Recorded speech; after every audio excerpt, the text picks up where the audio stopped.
panel siya, di ba? Opo, yung nasa gitna. Opo.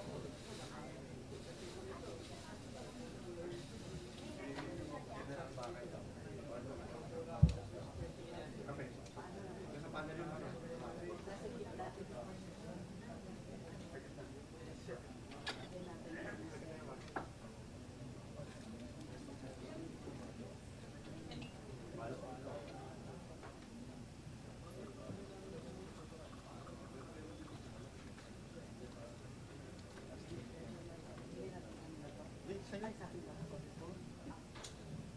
siya, nabibigyan natin. Meron na tayo. Meron na siya. Si Sir, si Dave, meron na.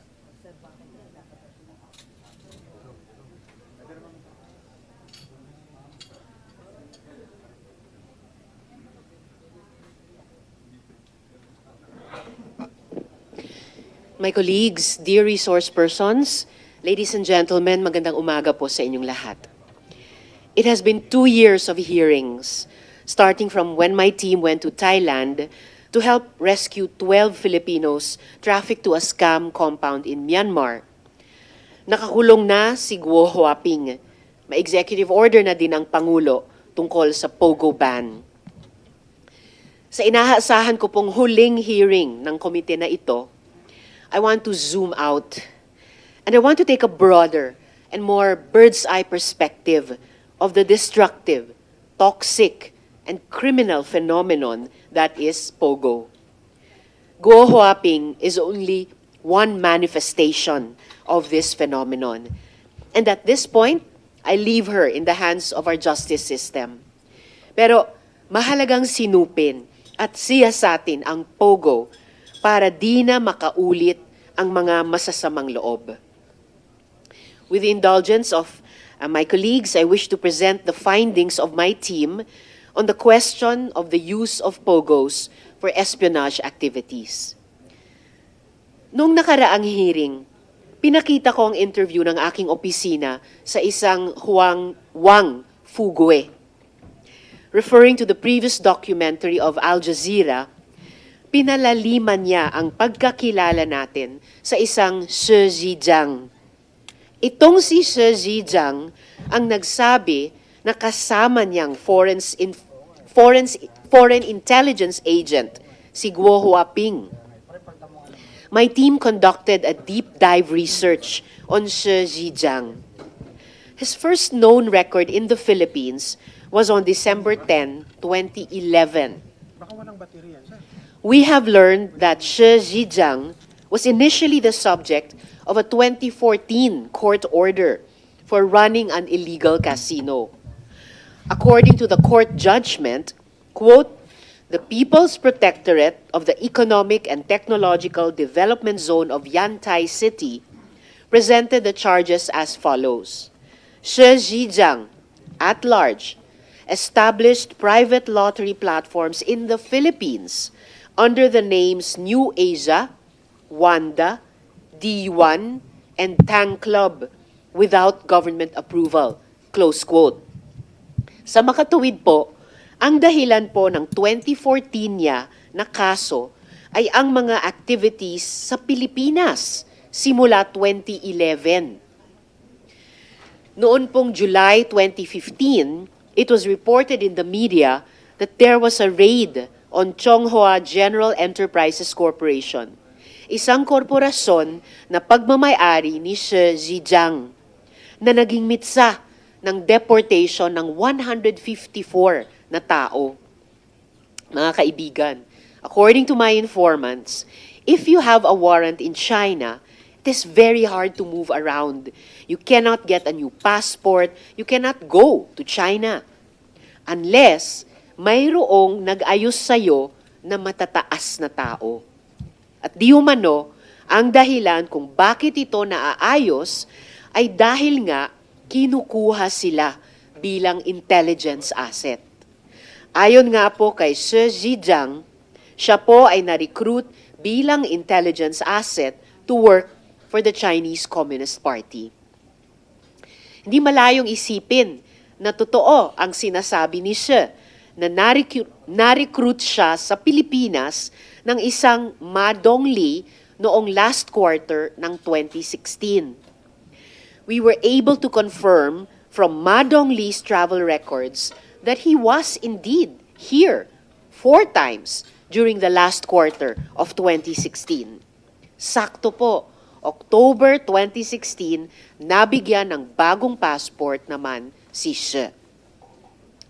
It was also around this time that Shi Zhejiang changed his visa to a CEZA visa.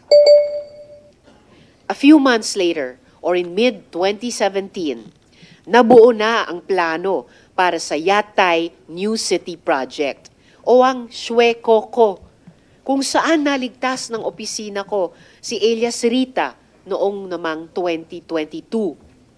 Magkasama po si Madong Lee at itong si Shi Zhejiang sa project na ito. Very interestingly, it is a documented fact that state-owned enterprises affiliated with the Communist Party of China were part of Yatay from the start. In short, Shi Zhejiang worked intimately with Beijing after 2016. It was not just in Yatay. Mr. Shi was also part of Cambodia's Dara Sakor Economic Zone, together with the Union Development Corporation, a state-backed Chinese firm.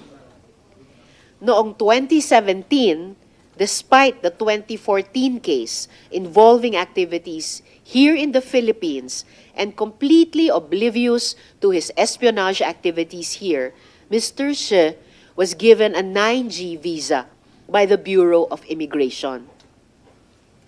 Mga kaibigan, namayagpag po sa Pilipinas at sa Cambodia itong si Mr. Shi. Naging 5 na po ang kanyang pangalan. Ang 4 pa ay Shi Lungkay, Tang Lungkay, Tang Krangkay, at Dilan Shi. But he continued activities together with the Chinese Communist Party. I want to point out that Shi's documented links in the Philippines are via CEZA. At mamaya ay tatanungin ko ang CEZA tungkol dyan. My team has sought to speak to Shi Zhejiang in prison, together with our police attaché in Bangkok, Colonel Dominador Matalang. Shout out po kay Colonel Matalang for his able assistance to my team from the rescue in 2022 until today. While we have been prevented from accessing Shi Zhejiang, sa aming pananaliksik at pagtatanong, nabigyan po kami ng ilang mga impormasyon na magpapatunay na hindi ordinaryo ang access ng taong ito. These files, from my understanding, are available only to police officers or those granted special access to classified government information. Shi Zhejiang has access to the files of Guo Huaping and the members of her family, dahil according to him, Guo Huaping is an intelligence agent. He has released some of these files for the Senate hearing.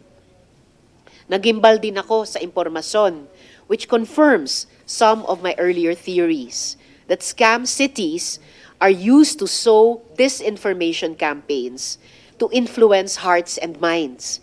Mukhang hindi lang sugal, scamming at trafficking ang pakay ng mga compound na ito, kundi fake news din. Di ako magtataka kung yung mga atake sa akin at sa mga kasamahan ko, gaya ni Senator Sherwin, ay galing din sa mga POGO.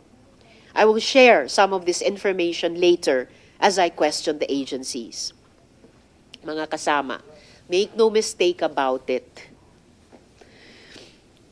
Sa 2 taon na hearing, 4 na taon kung kasama ang 18th Congress hearings tungkol sa social costs ng POGO na nagbunsod ng expose sa Pastilla scam, one thing is clear, POGO is a monster.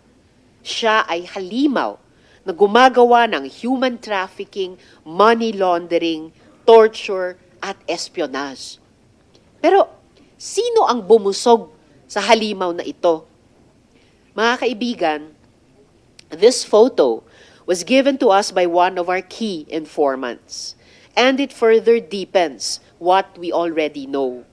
Michael Yang is a key actor in Chinese intelligence operations here.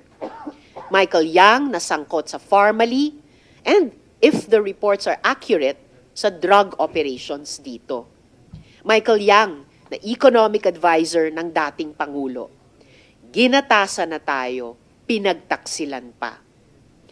Friends, I want to show you how Chinese communist propaganda is conducted right under our noses.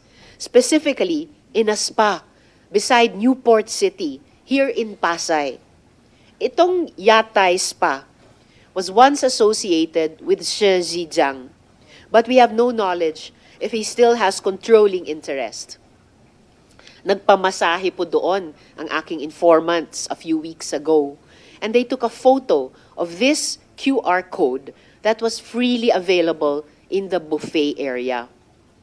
Ito po ang sumambulat nung kinlik namin ang QR code. A Telegram group called Hongsheng, sounds familiar ba? To support overseas bosses. I don't know if this is the Hongsheng of Guo Huaping in Bamban, but hardly anything surprises me anymore at this point. It also has a video containing a mishmash of anti-US statements and a call to serve the motherland. Here is the video. 要先把中国中营是吧？这是痴心妄想，怎么可能呢？他有点不自量力，不思悔改，信口雌黄，自作多情，痴心妄想，厚颜无耻，罔顾事实，颠倒黑白，不自量力而大言不惭，就是独揽打手，一场空。美国号称自己是全世界自由的灯塔，但这灯塔似乎不怎么亮。无论走到哪里，祖国在你身后。宏盛与您合作。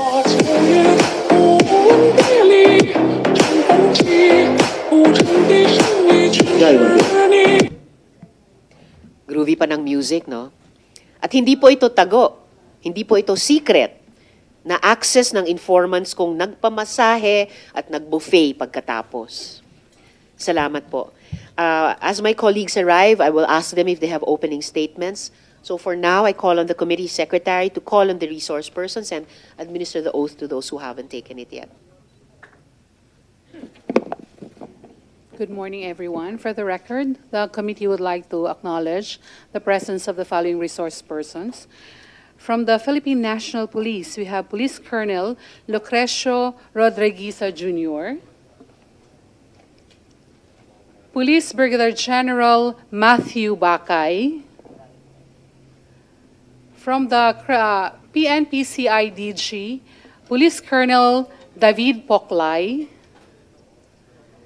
Police Brigadier General Romeo Macapas. From the Department of Foreign Affairs, we have Undersecretary Jesus Gary Domingo, Officer in Charge Paulo Saret, Deputy Assistant Secretary Rafael Hermoso, Deputy Assistant Secretary Maria Cynthia Pelayo, Deputy Assistant Secretary Arman Talbo, Director Lailani Feliciano, Director Von Ryan Pangwi, Ms. Aaron Patrice Isabel Frias. From the Department of Labor and Employment, we have Mr. Patriwi Yaran Jr., From the Presidential Anti-Organized Crime Commission, we have Director Winnie Gedato. Okay. From the Philippine Amusement and Gaming Corporation, we have Maria Reyna Carrion. From the Cagayan Economic Zone Authority, we have a representative, Attorney Marichel de Guzman, Ms. Novelin Achansar. From the Bureau of Internal Revenue, we have Attorney Scraton Orculio.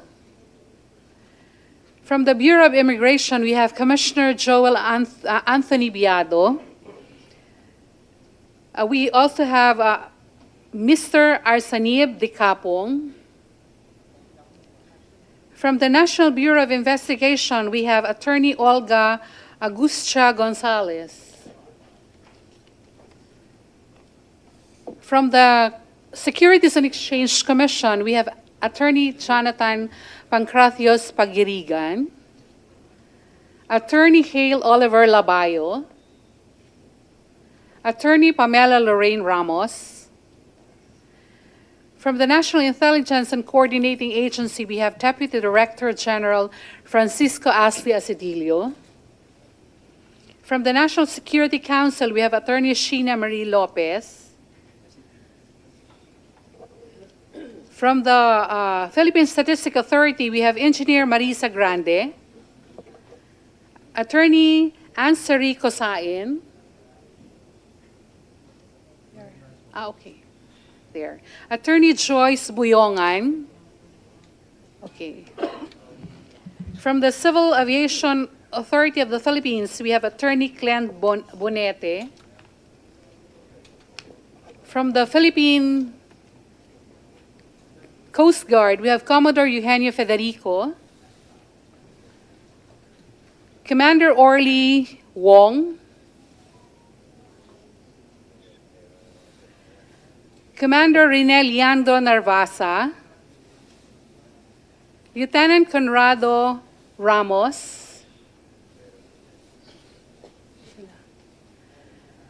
Lieutenant Mar Turita, okay. Lieutenant Gerson Gamas. We have Lieutenant Commander Hazel Goldame Castillo. Okay. Then from the Philippine Navy, Lieutenant Colonel Carlos Llaneguis. We have Mayor Crisildo Calugay. We have Miss Cheryl Medina. We have Miss Geraldine Pipito from QJJ Farm, Catherine Salazar from QJJ Farm. Then we have the former mayor of Bamban, Mr. Jose Antonio Feliciano. Then we have Shang Mir, also known as Sheila Guo. We have Yang Jian Singh, also known as Tony Yang. Then we have our interpreter, Caroline Batay. Then we have Jose Gabriel Lavinia. Okay. That's all, Madam Chair. Before you administer the oath, Comsec, may taga-AMLAC din po ba? Or did I not catch the name? Thank you, Attorney. Thank you, Comsec. Okay, Please acknowledge. from the AMLAC, Mr. Ross Jonathan Galicia. Okay, Adrian. Please proceed, Comsec. Adrian Arpon. Okay. Thank you.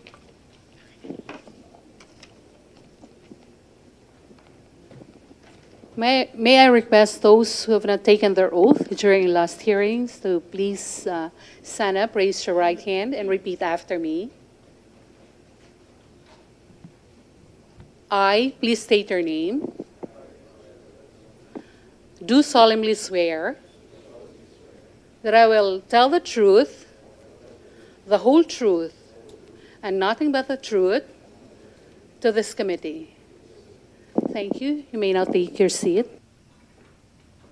Salamat, Comsec, at sa lahat ng mga resource persons. So I'd like to ask first Deputy Director General Asidilio for the NICA. A report written in Chinese claims that NICA has made a report on Chinese influence operations in CEZA. Can you speak to this, Deputy Director General? First of all, are there government officials employed? At kung mayroon, sino-sino po sila? Madam Chairman, members of the committee and others present, good morning. Madam Chair, I will speak to the fact that indeed NICA has been conducting continuous monitoring across our 17 regional offices, Madam Chair, not just in the region where Cagayan Valley belongs to. As a matter of fact, Madam Chair, we are willing in an executive session to brief the chairperson and the members of the committee as to the extent of such Chinese, and we will call them under the nomenclature MIFI, Madam Chair, malign influence and foreign interference activities. The request is made because, first of all, we'd like to acknowledge that the extent is pervasive. And as of the initial briefings that we've had from our regions, mukhang wala pong region exempted. As to whether or not there are government officials or employees that are involved in such, we cannot make a determination until the respective regions are able to submit their conclusive reports. So I will indeed confirm as to the information received by the good chairperson, ma'am. Thank you, Deputy Director General. And the Chair welcomes the offer to conduct an executive session together with the members of my committee who are interested on these malign influence and foreign intervention activities. I note that the Deputy Director General said that these activities are extensive in scope, and syempre nakakabahala na walang rehiyon sa ating bansa ay exempted. And I also noticed that at the top of this page of the part of the report that we showed, there's mention of She Lungkai, which is one of the names used by Shi Zhejiang here in the Philippines. So it seems that he is probably involved in this somehow, and I will wait for the executive session to hear the details about that. There's also, in what we've shown already, a reference to who is referred to in the report, or an excerpt which is in the report, to a Lebino, but is linked to an article which I will also show later, no, from Ramon Tulfo about CEZA Administrator Raul Lambino, which I will ask the CEZA resource persons about in a bit. Just a few more questions, Deputy Director General. At sabihan nyo na lang ako kung yung iba dito ay kaugnay din ng i-cover natin sa executive session. There was even an attempt to gain control of Fuga Island and developing it into a smart city. Intelligence agents flagged this as a national security concern, and the plan was aborted.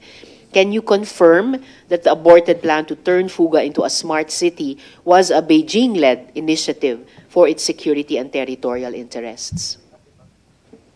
Madam Chair, as to the earlier question, whether there was an attempt, we would like to confirm.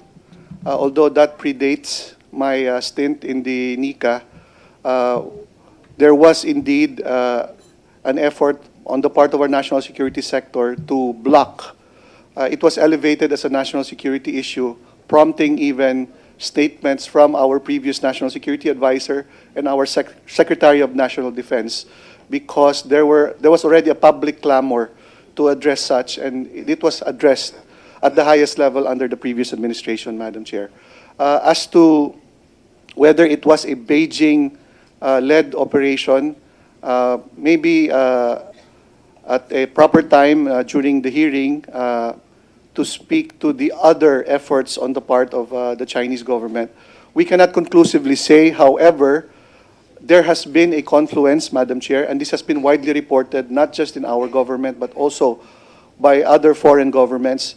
There has been a confluence in the expansion of Chinese economic investment activities with the expansion of the nexus of espionage and criminal activities, which under our emerging consensus, Madam Chair, there is really such an effort to converge, because it ties up conveniently with the the national security law that was passed by China in 2017, directing all their citizens and all entities that are in China to cooperate without fail with the Chinese government.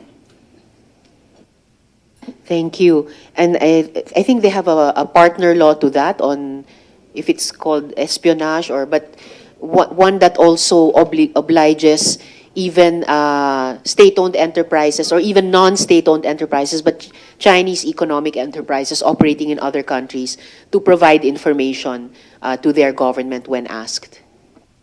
Madam Chair, we are referring to the same legislation. All right. Thank you. And again, about this line of questioning, I'll get to CEZA in a minute.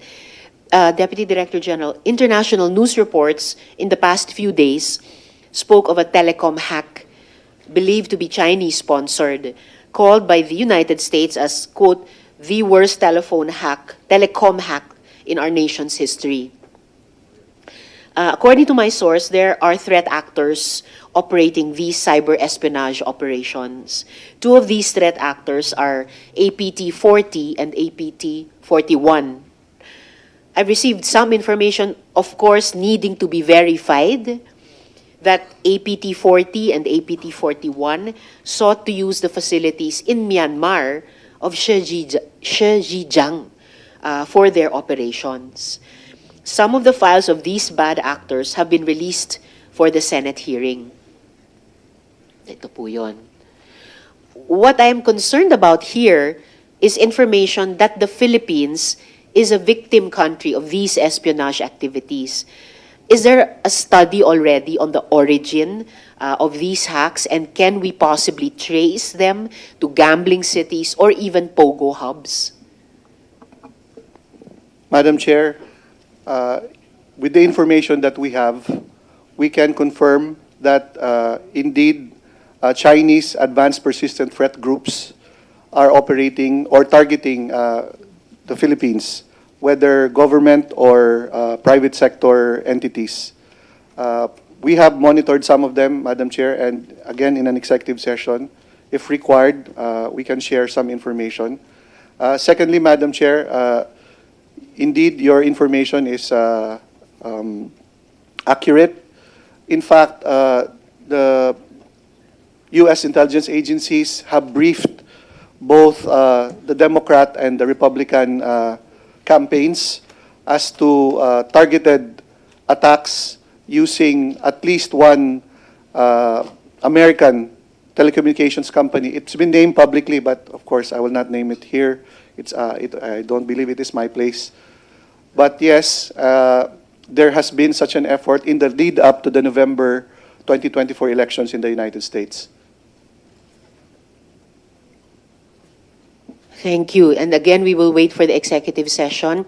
Kahit ito na yung huling public hearing ng investigasyong ito, but at least preparatory to the committee report, my colleagues and I will appreciate that executive session. Noting also that these threat groups are described as advanced and persistent. So tawag pansin yun, at tawag concern din, and also the possible relationship to what is being done in other countries as well. Yes, sir. Madam Chair, for the benefit of the committee and the listening public, may I address the issue on the APT?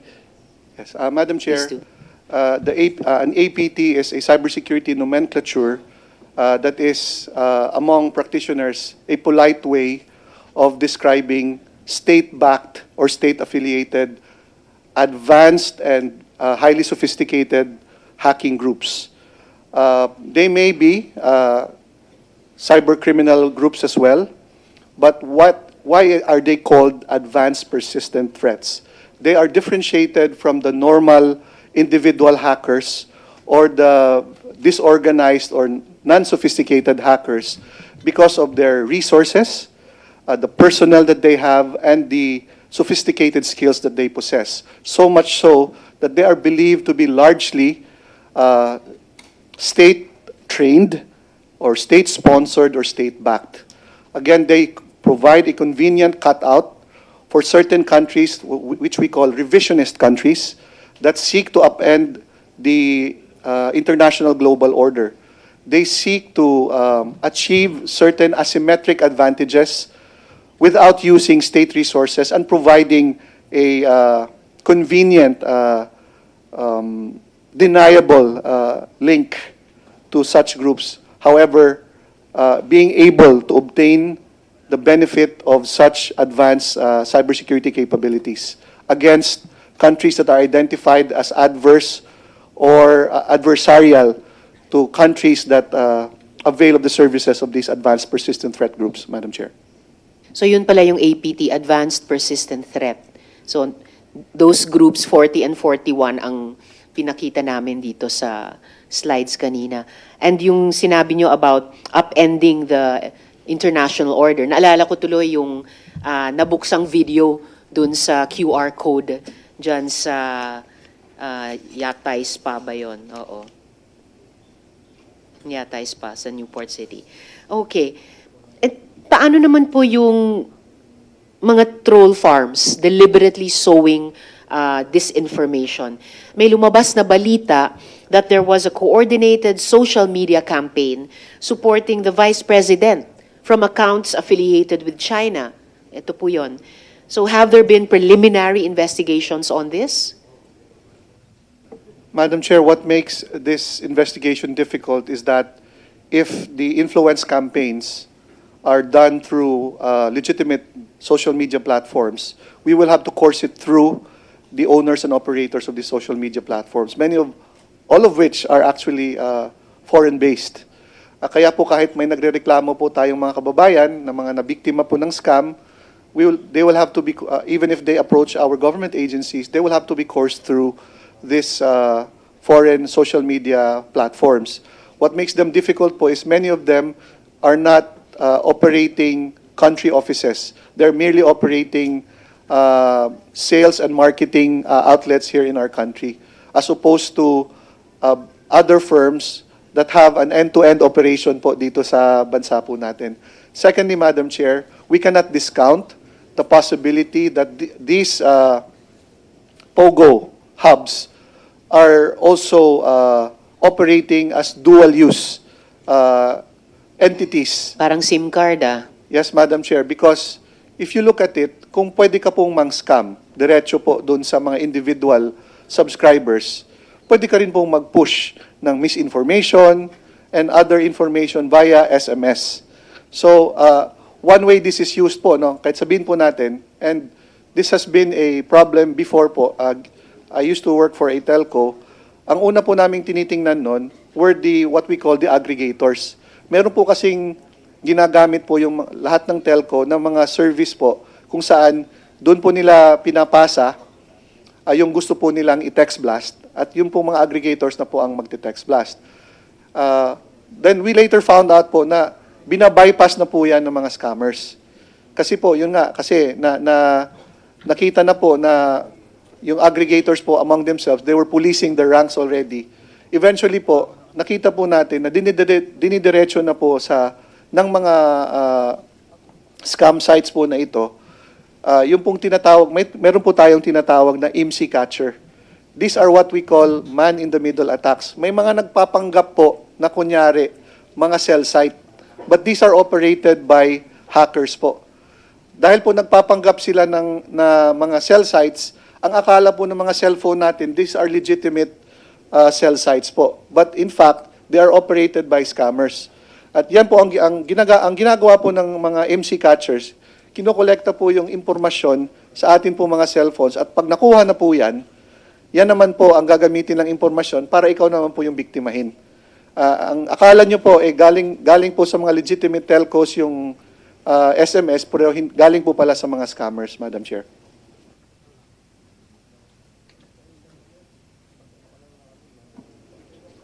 Thank you, Deputy Director General. Paano yung spelling ng MC catcher? MC catcher? IMSI po. IMSI. Okay, tama.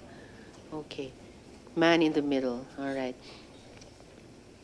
Habang sinasagot niyo yung mga tanong ko, naisip ko, ang daming impormasyon dito na of interest, kahit sa yung komite namin dito sa Senado having to do with ICT, and pati electoral reforms, no? Speaking about the man in the middle. And in fact, yung tinatalakay nyo ngayon lamang, Deputy Director General, is one of the findings of a paper of Rear Admiral Romel Ong for the Ateneo Policy Center about POGOs also being used as for troll farms. And if I may, after my questions to the good Deputy Director General, I'd like to ask a few questions also of the good Admiral. But one last question muna sa atin, Deputy Director General. Nung nakaraang hearing po, NICA committed to look into reports on Guo Huaping's involvement in the intelligence activities of a foreign government. Are you able to speak to this now? Can you confirm that Guo Huaping is an agent of influence? Madam Chair, in addressing that question, there was a supervening event wherein what was being thrown around in the public sphere and in the media was that, well, whether or not Go Huaping was a spy. And in our coordinations with the committee, we acknowledge that the term has been loosely used. And however, since this is a hearing in aid of legislation, and given the fact that there are current efforts to amend our espionage law, as well as to pass a law to counter foreign influence and foreign interference, we would like to be as specific and as accurate as we would like to be. We would like to distinguish between a foreign intelligence agent and an agent of influence because they are different. As to the question whether or not Go Huaping is a spy or, to be more accurate, a foreign intelligence agent, it requires a determination of fact, meaning that the intelligence agency to which that trained her, employed her, and supervised her or controlled her, either confirms or an officer of that agency confirms the existence or the fact rather of Ms. Go Huaping being their agent. We have not come to that determination yet, Madam Chair, which brings us to the fact, or to the question, is she an agent of influence? We do not have currently any legislation or any convention in our country that defines what an agent of influence is. However, within an historical context, Madam Chair, given that these activities have been common, especially during the Cold War, the activities and the facts that have come to light so far in this committee and in other committees, especially in the House, point to the fact that she is, and even in discussions within the intelligence community, there is consensus that indeed she is an agent of influence. What does that mean? If I may just read, Madam Chair. Please proceed. There are several ways to define an agent of influence. What is applicable on the part of Ms. Go Huaping is that she uses her influence, her stature, or her position to influence public opinion or decision-making to produce results beneficial to the country whose services they benefit from. So to that effect, Madam Chair, that is applicable to her, and therefore she may be classified as such. Although we would like to acknowledge that there is no law currently that defines it as such. However, Intelligence and Counterintelligence Convention, which falls under our purview, recognizes that convention, Madam Chair. Thank you very much, Deputy Director General. Siguro yung sinabi nyo rin na wala pa tayong batas o wala pa tayong pagratipika ng anumang convention kaugnay nito, would also be, I think, a valuable possible recommendation in our committee report para sa patuloy na pagtrabaho namin dito sa Senado. So, salamat po para dyan. If I may turn quickly to Rear Admiral Ong, and salamat po sa presensya nyo ngayong umaga. Have you been able to take the oath, Admiral? Not yet, Madam Chair. Not yet, sir. Comsec, paki-administer yung oath kay Admiral Ong. May I request that you stand up and raise your right hand and repeat after me.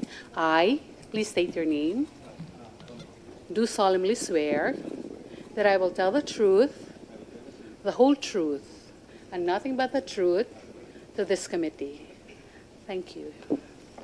Salamat, Comsec, at salamat po, Admiral. Is it correct that you authored a study on malign foreign influence and interference in the Philippines, Admiral? Correct, Madam Chair.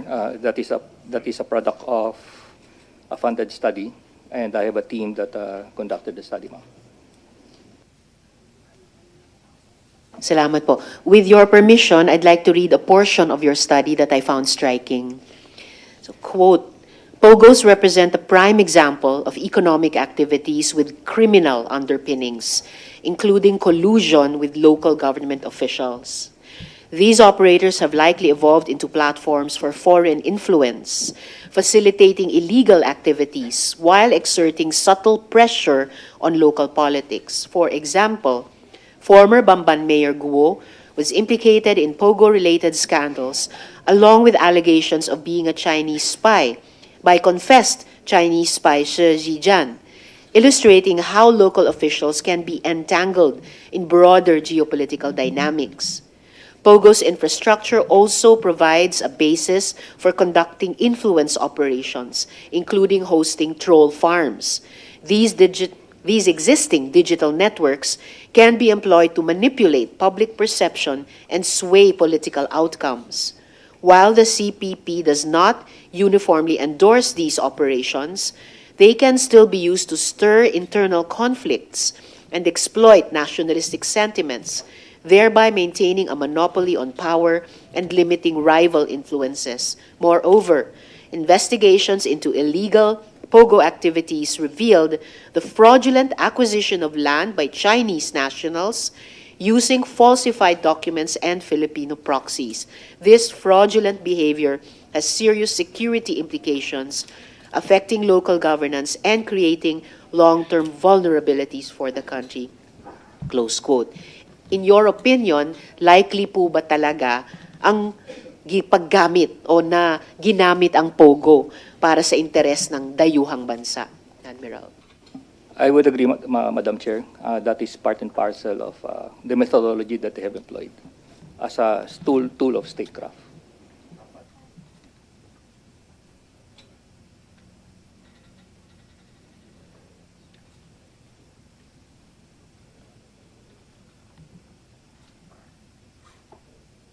Alright, salamat po. Maraming salamat po, Admiral. And para ipagpatuloy yung line of questioning with the good Admiral and earlier with the good Deputy Director General, I would like to introduce our next resource person. Mr. Wang Fugui is live on Zoom and joining us here today. Ms. Caroline, please assist in translating the chair's interpellation with Mr. Wang.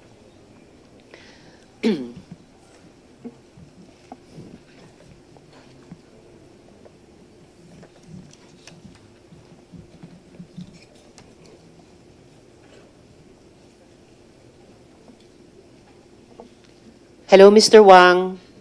你好，王先生。 Could you please turn on your video, Mr. Wang? 能不能打开你的视频？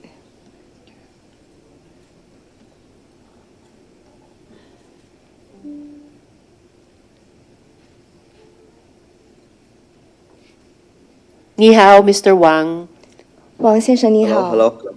Hello. 听到我的说话吗？能听到你 ？Can you hear me? Yes, we can hear you. Can you please open your video? 能不能打开你的摄像头？ Okay. Right now I try. 谢谢。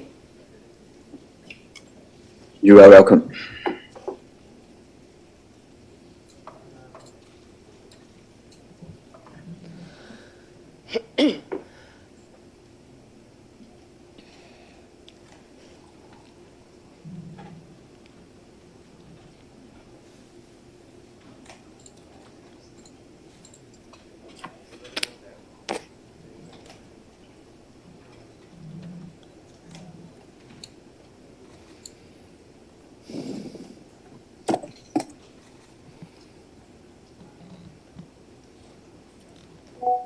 Are you able to open your video, Mr. Wang?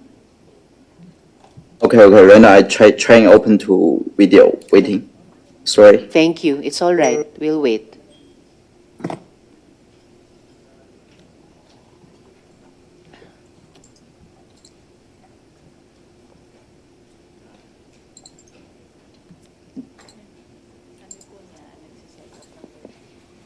Okay. So Mr. Wang is just setting up his computer camera.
Okay, okay, okay, okay, okay. Okay, we can see you also now. Thank you for joining us, Mr. Wang.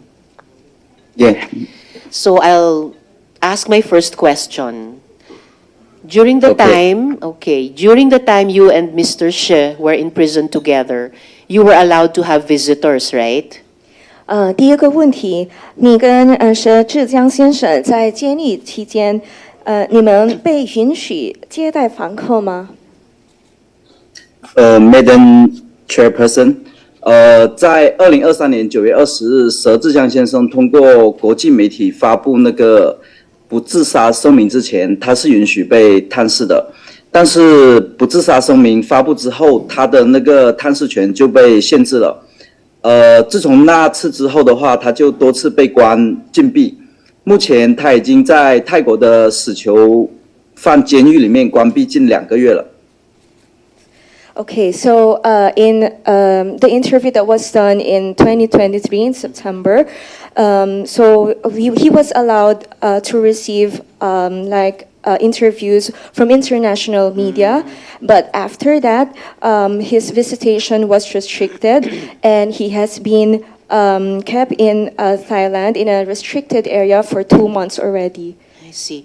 And that interview, yes, Mr. Wang. Yes. 全世界都知道，中泰两国抓捕他的理由是所谓的经营赌场罪，而且这个所谓的经营赌场罪，其实是2013年佘志江先生在菲律宾经营的合法的博彩生意。我们也不止一次强调了这一点，但是中泰两国完全无视了我们提供的证据。如果在菲律宾经营合法的博彩生意也是犯罪的话，那么犯罪的就不是佘志江先生一个人，而是菲律宾整个国家都犯了中国的那个经营赌场罪了。很显然，中国的执法权越界了，这其实是一场政治清洗和迫害。麻烦翻译先翻译一下，然后我稍后还有一些话。 好的，我会尽量把你说的话就翻译，因为有点长，所以如果有缺了一些，麻烦你来补充一下，好吗 ？Okay, so let me just translate it in the best possible way that I can. All right. So there is cooperation between China and Thailand, wherein they deem that the operations of Mr. She are illegal, especially in operating the gambling operations. And actually in 2013 in the Philippines, the operations that Mr. She has is actually legal, okay? But because of the China and Thailand, their agreement, so this is considered illegal. So if this is the case that this kind of gambling is considered illegal, then it's not only Mr. She who should be condemned because he is working together with a group of people, and it is also possible that if this is considered illegal, other people in the Philippines would also be condemned. So it's actually a matter of the agreement between the two countries. Oh, all right. Let's backtrack a bit. Let's backtrack a bit. I want to ask follow-up questions about what you first said. Now, you said that previously, Mr. She was allowed to have visitors, including interviewers. But after that interview, and I presume you're referring to the Al Jazeera interview, his access to visitors was restricted, and you said for 2 months now. Aside from that, and in more detail, was there a change in the circumstances of Mr. She after the Al Jazeera interview and after the Zoom interview by my office? 我们先回复一下刚才你回答的，关于这个佘先生，你说就是他接受采访之后，从那个国际媒体接受采访之后，你说他被他的这些采访被控制了，那之后呢？之后他的情况是如何改变呢？特别是我们听证会之后，有播放了这个视频，他的情况有如何改变？在半岛的那个采访播出和参与会的那个听证会之后，佘志江先生就被泰国关进了那个泰国的中央监狱的那个死囚室。而且遭到了狱警的长时间殴打，而且还禁止他验伤就医，至今已经瘫痪无法行走，然后坐在轮椅上生活不能够自理。监狱方拒绝提供视频和拒绝回答一切律师和所有媒体的问题。我们是通过佘志阳先生的人权律师得到消息的。然后之前已经说了，就是泰国跟佘志阳先生是没有任何矛盾的，然后佘志阳先生也从来没有违反泰国的法律，甚至可以讲佘志阳先生从未触犯过任何国家的法律。所以说佘志阳先生在泰国遭受的一切恐怖迫害都来自中国政府的指使，这就是根本的原因。如果中国政府真的只是因为经营赌场罪而抓捕佘志阳先生的话，那么佘志阳先生可以随便和包括菲律宾政府在内的所有外界人员对话和联系。一个小小的经营赌场罪，为什么会有那么高级别的政府保密措施？经营赌场的罪名，而且是带引渡人员，需要关押在那个死刑犯的监狱里面吗？而且还给他穿上那个死刑犯的衣服，还戴上那个死刑犯的那个脚镣，而且还禁止亲属给他存在监狱里面的生活费。据我所知，菲律宾政府已经用各种外交方式想探访佘志阳先生，但这些都被泰国政府拒绝了。这本身就说明了这个案子根本与那个经营赌场罪无关。泰国政府跟佘志阳先生的这个案子也没有任何的关系。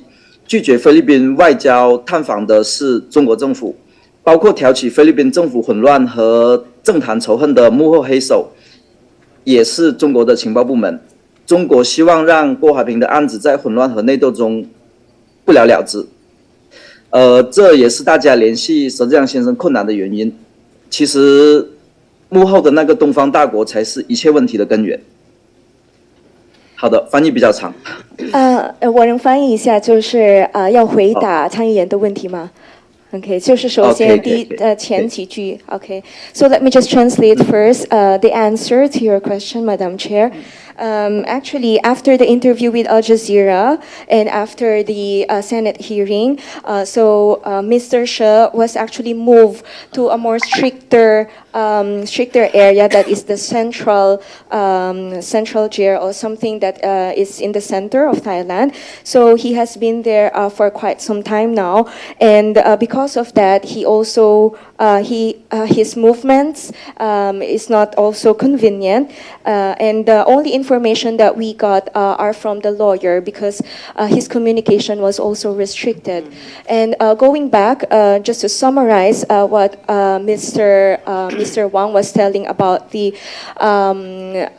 case. So actually, this case is also. If this case is considered illegal, so that's what he was saying, that means it would also involve the people in the Philippines, the politicians in the Philippines as well.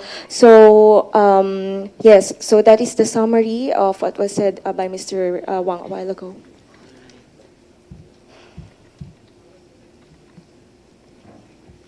All right, thank you. I'll go back and forth with your answers to my questions because there are things I want to follow up. Mr. Wang, how do you know that Mr. She's circumstances changed? How do you know that he was transferred to a stricter area and all the details you have given us? OK， 王先生，我们再问一下关于刚才的问题。那你怎么知道，这个佘先生他就被关在那个中央的监狱呢？你是如何得到这个信息？因为是那个。佘志阳先生的那个人权律师那边给我们反馈的消息。Okay, this was the news that was brought to us by the attorney of Mr. She. Okay, and what do you think caused it, Mr. Wang? Why do you think Mr. She was transferred and all these other details that you told us? 你觉得为什么佘先生会搬到这个中央的监狱呢？因为的话，这个就是听证会还有那个采访播出之后，这个这个原因的话，有可能是激怒了中共，还有那个就是一些方面的原因吧。就是佘志亮先生就是掌握了太多的机密，所以说才激怒了中共，中共才会指使就是泰国政府就是把佘志亮先生就是转换到那个最严格的监狱当中。Okay, so the reason why that he was put in the strictest condition, it's because he is holding a lot of confidential information.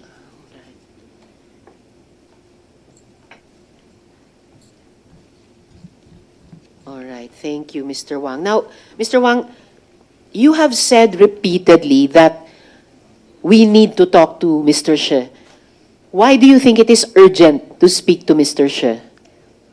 王先生，您一直重复要我们跟佘先生谈谈，那你为什么觉得跟佘先生谈很重要呢？实话说，现在我们很多外界真的不能确定是就是佘志亮先生的目前的那个健康状况，甚至也不能就是确定他是否还活着。就是佘志亮留给我保管的一些那个解密档案，有大量的那些就是解密是需要他本人授权的，而且我们希望在保证佘志亮先生安全的情况下，就是向世界大众公开他们。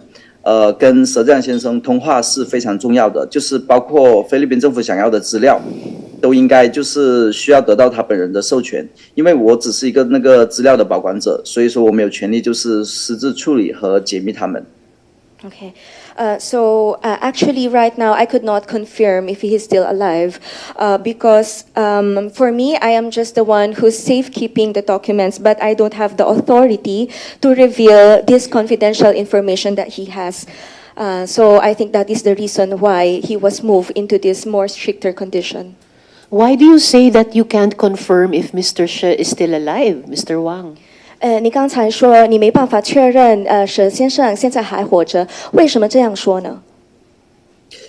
因为的话，泰国的监狱方已经就是断绝了那个佘志亮先生对外的一切联系。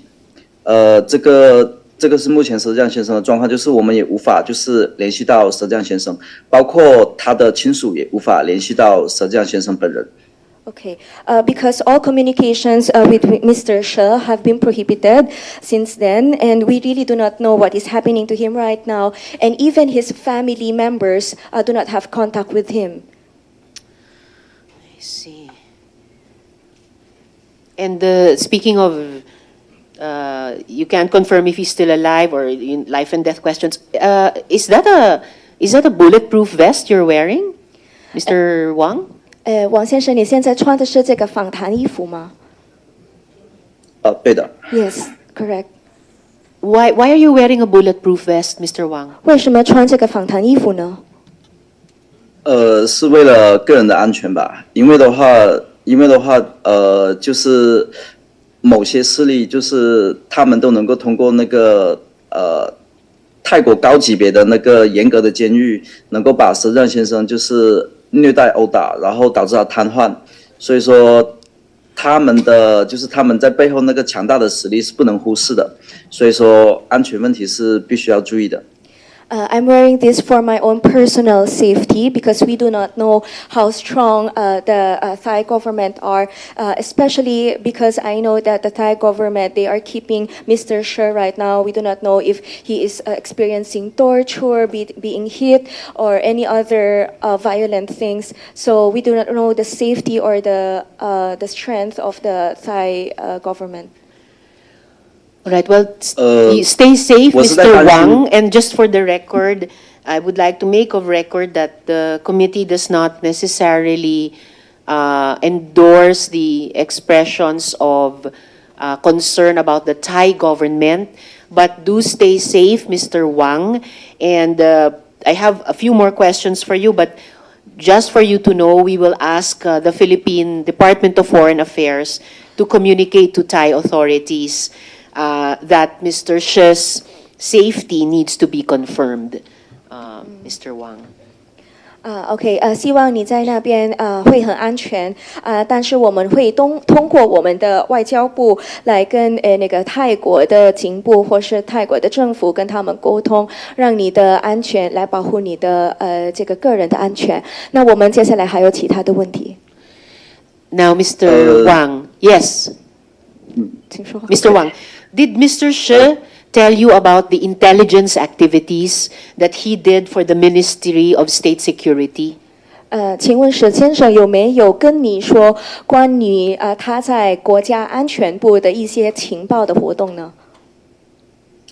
他是有说过，他也承认他是那个国安部的那个干员，就是他其实的话就是早就担忧过自己的那个处境很危险嘛，因为中国的那个政治斗争近几十年来非常激烈，他所从事的统战，还有“一带一路”和政府渗透的工作，所涉及的内容非常的复杂，而且还涉及了大量的资产，所以根本无法预测自己的安危。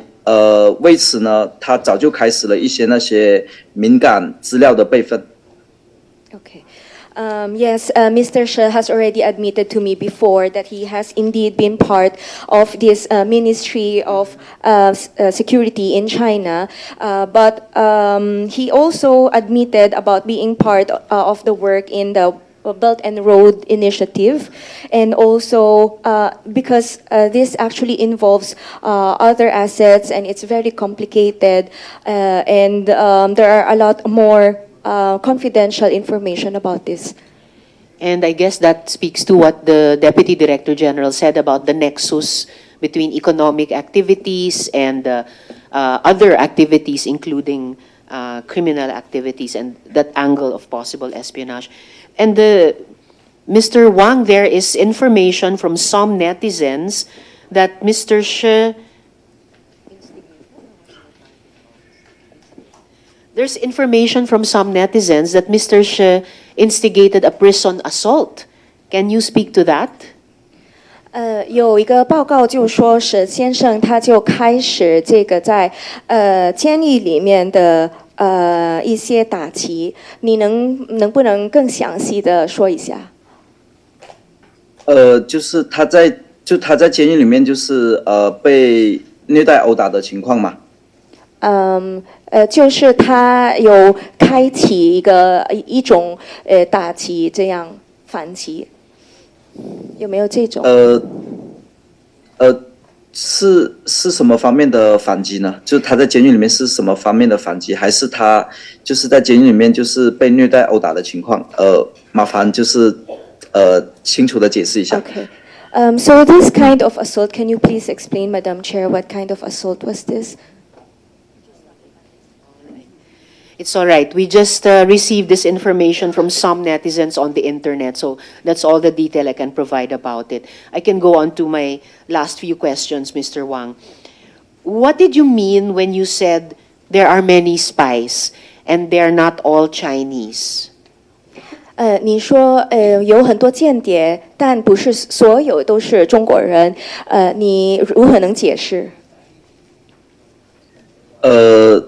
佘亮先生曾经跟我说过，就是中国的那个间谍组织是非常庞大而且复杂的，就是他所在的国安系统也是其中的一个系统，而且他们的目标非常的多元化，不只是针对海外的华人，还有很多国家的富商，就是都曾经为中国的那个间谍组织工作，所以说中国的间谍渗透不仅仅是招募华人。也有著名的菲律宾政界人士和商界人士，但是这个需要问佘江先生本人，他应该很清楚这方面的事情，但很可以确定的是，马东立是菲律宾谍报活动的关键人物，因为佘江先生在菲律宾接触的政商人物都是马东立对接安排的。Okay. So actually the question about this is a bit complicated because it's not only they are not only targeting Chinese, but they are also targeting some Filipinos or other members of the in the government. So it has a lot of, it is wide and it's complicated. And if you want to know the details, we have to ask Mr. She personally. And actually about Ma Dongli, he is actually the one who introduced these people to Mr. She. He's like the bridge introducing these people. So he is actually the more important or key person here. All right. Yes, Madongli does seem to be very important. But Mr. Wang, did you also mean that there are Filipinos working against the interests of the Philippines? 你刚才说的意思就是，也有一些菲律宾人，就是好像在反对或是就是在背叛我们菲律宾国家吗？是的，就是据佘志亮先生所掌握的，就是他掌握的一些资料来说是的，但是这些资料的公开的话，还是需要就是去问一下佘志亮先生本人。Yes, that is correct. Based on the information that is provided by Mr. She, but of course we have to confirm this with Mr. She. I understand, Mr. Wang. And do you have in the decrypted files the names of Filipino citizens? 请问一下，在这些解密的文档里面有没有这些菲律宾人的名单呢？这个的话还是需要菲律宾政府去与佘志亮先生是直接对话，然后因为这些公开的话需要他的本人的授权，这边的话我非常抱歉，就是无法提供。I apologize if I cannot provide this information because again, this is information from Mr. She, and he doesn't give any authority for anyone to reveal this. All right. I understand, Mr. Wang. Now, would there be other countries interested in the testimony of Shi Zhijiang?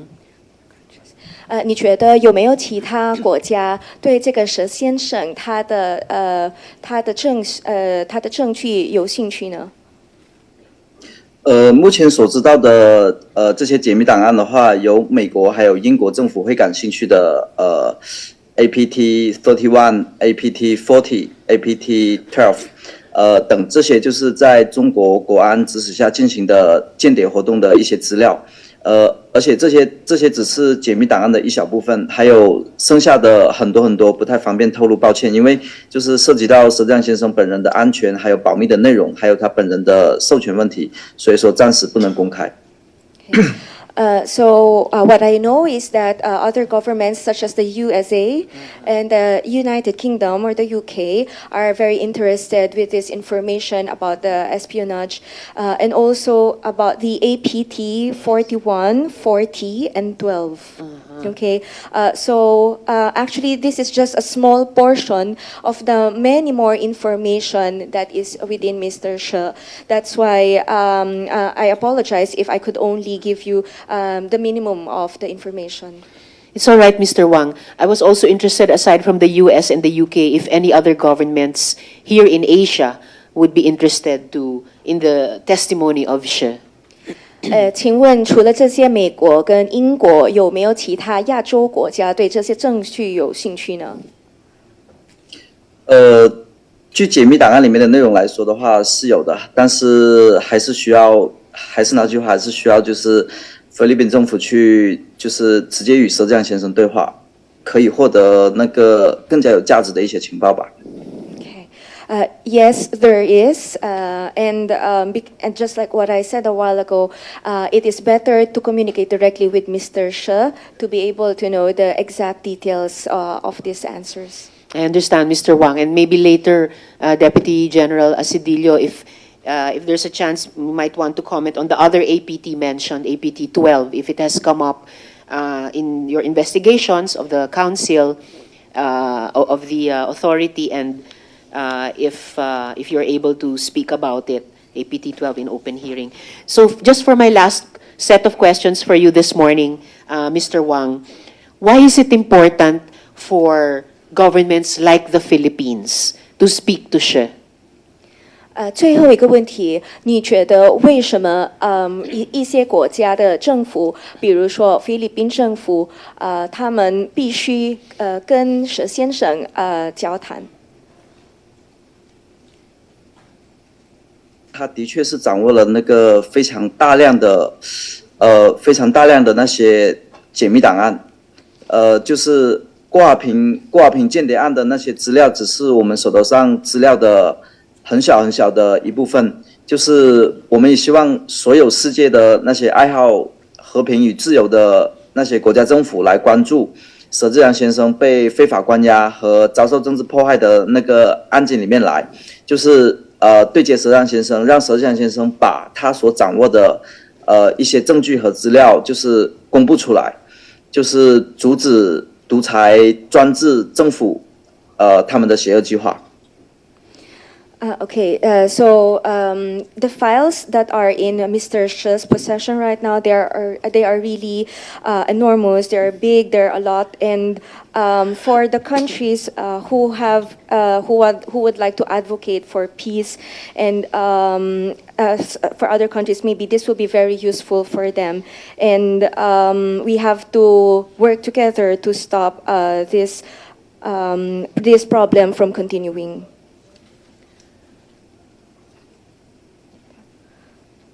Yes, thank you, Mr. Wang. And finally, do you have a message for the Philippine government or for other governments who may be interested in the files of Shi Zhejiang? 你对我们菲律宾政府还有其他对这个档案有兴趣的国家有什么信息吗？是说是除了菲律宾以外的其他国家吗？是的。美国和英国吧，就是美国和英国，就是佘志阳先生手头上有他们非常感兴趣的档案资料，就是我也希望美国和英国就是介入和关注佘志阳先生的案件，就是让更多的那个真相公布于天下。Okay, 然后那个郭华平间谍案的资料只是我们手头上很小一部分的档案而已，就是还有更多的档案就是有待于解密和公布。So I would like to advise other countries who are interested in this information, like to continue on following and to be attentive to all the information with the gathering of information, because in fact the information that we gave about Guo Huaping is only a small portion of the big chunk of information that we have.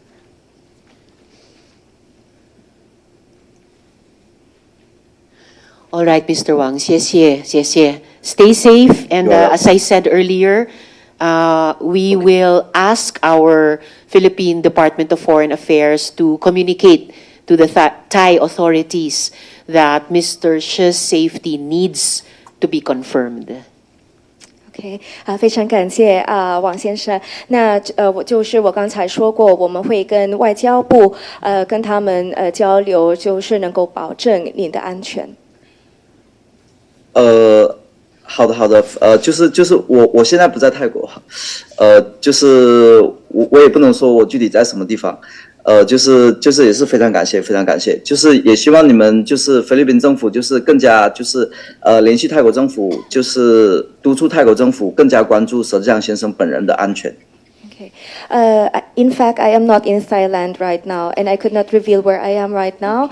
But what I wanted to say is that for the Philippines to ensure the safety of Mr. Shi. All right.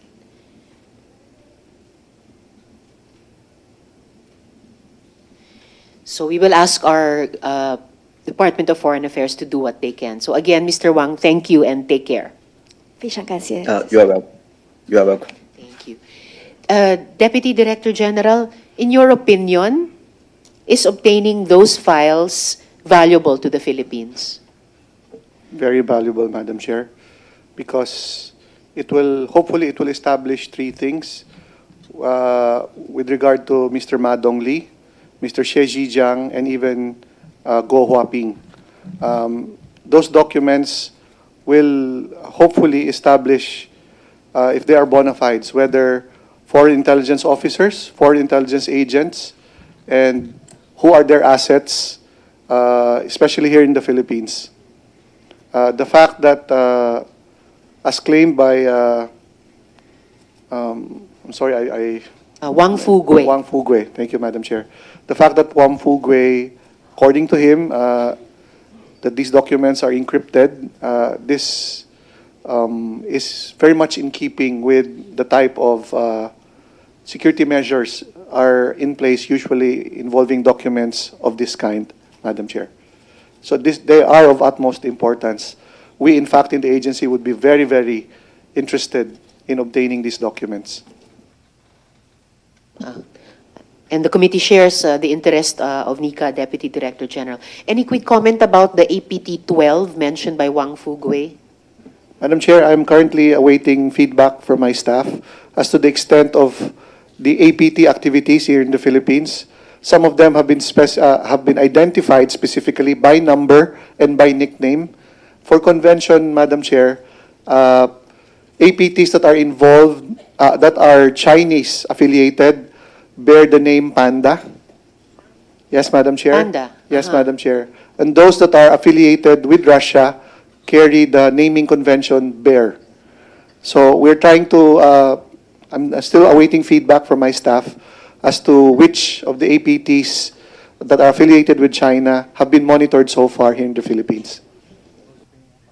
Thank you, Deputy Director General. Pwedeng cute sana yung mga nickname, no? Kung hindi masama yung implikasyon sa sa ating bansa. So, thank you. And before we proceed, I just wish to state that, of course, Mr. Wang's statements will be weighed against the other testimonies and also against those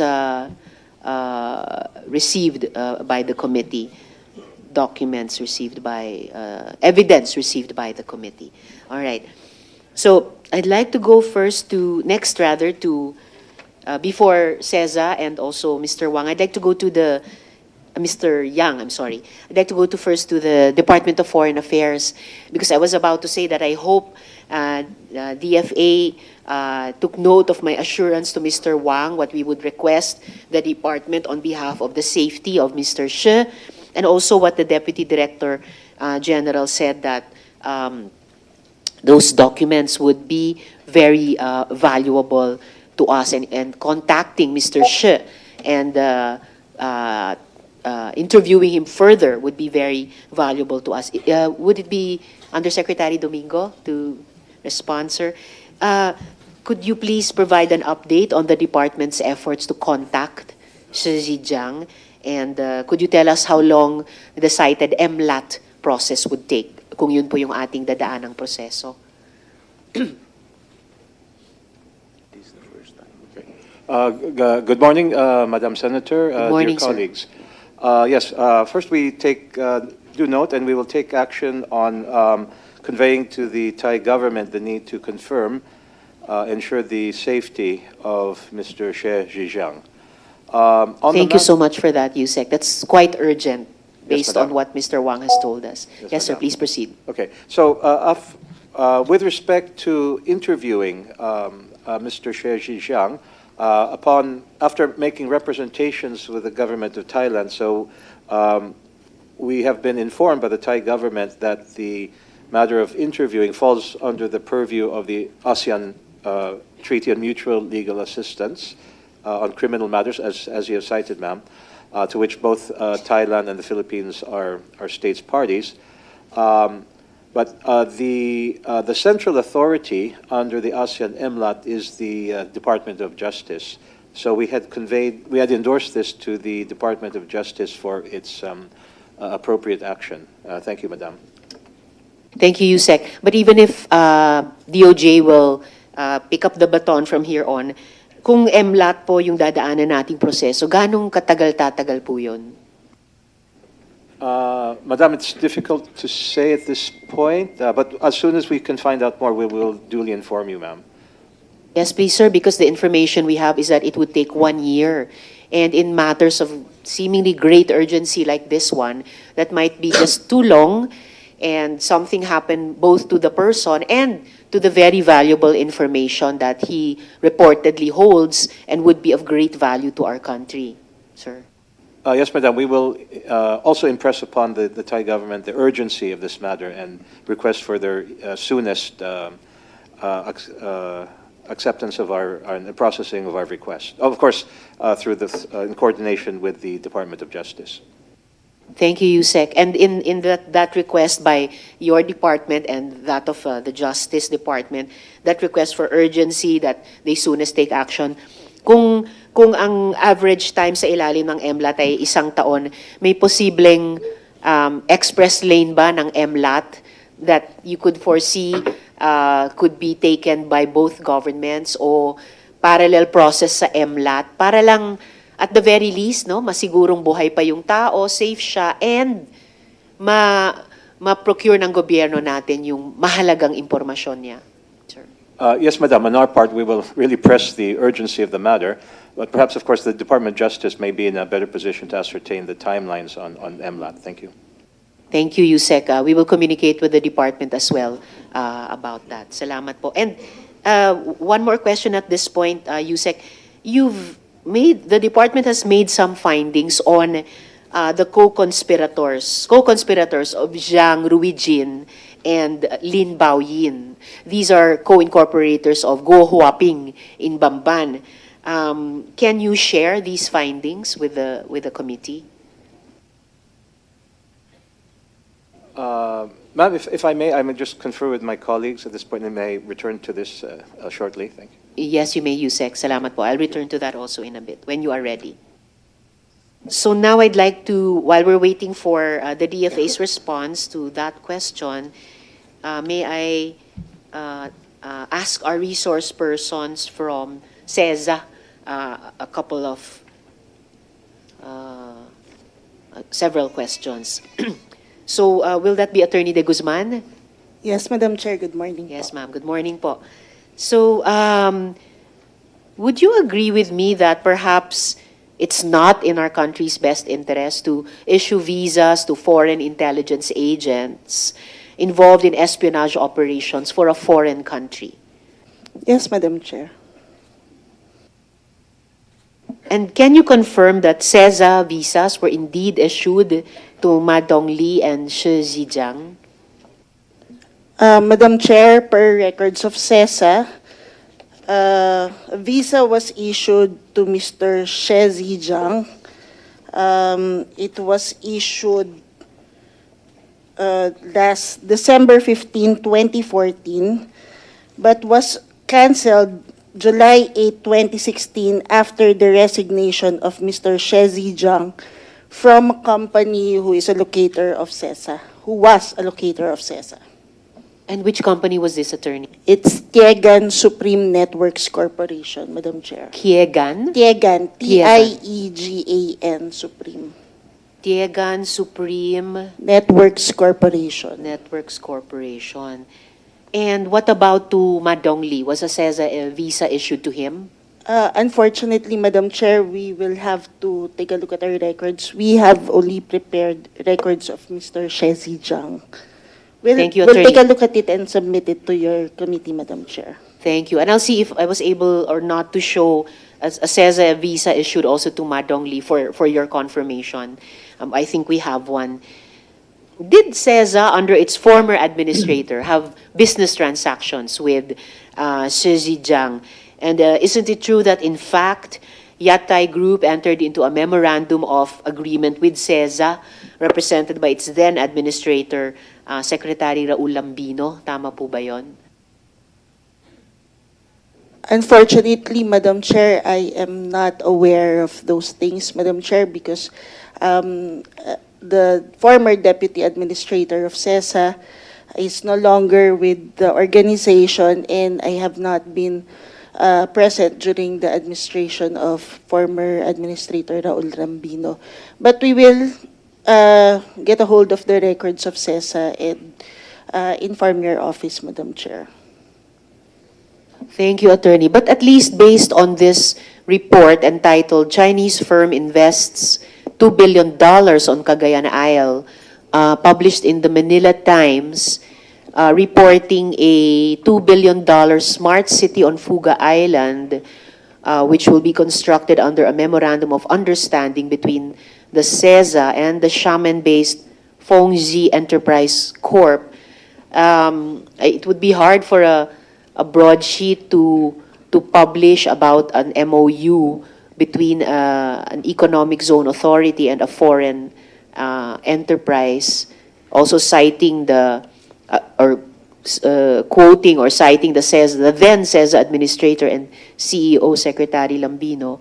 So, and that it would probably be true, right? If you could find this MOU in your files. And in fact, this news report we got from the CEZA website, Attorney.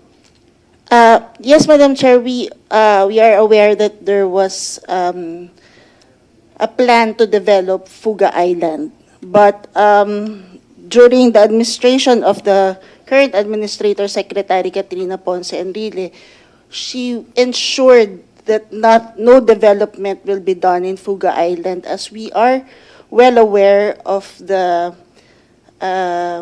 significance of the island to national security. In fact, our administrator is currently coordinating closely with DND to ensure and protect the Fuga Island.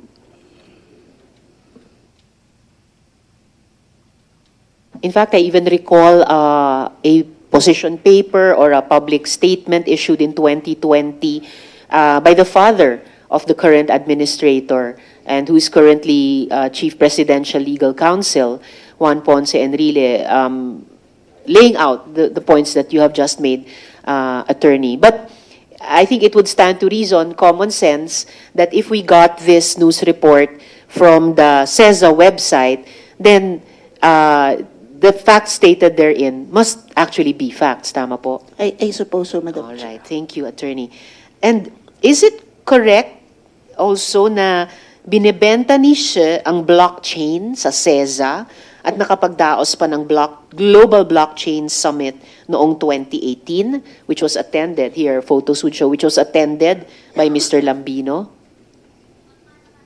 Again, Madam Chair, I'm sorry, but we have nothing, we have not prepared any records showing a license of blockchain issued to Mr. Shezi Jiang. We will look into it and we will give a notice to your office should we find any, Madam Chair.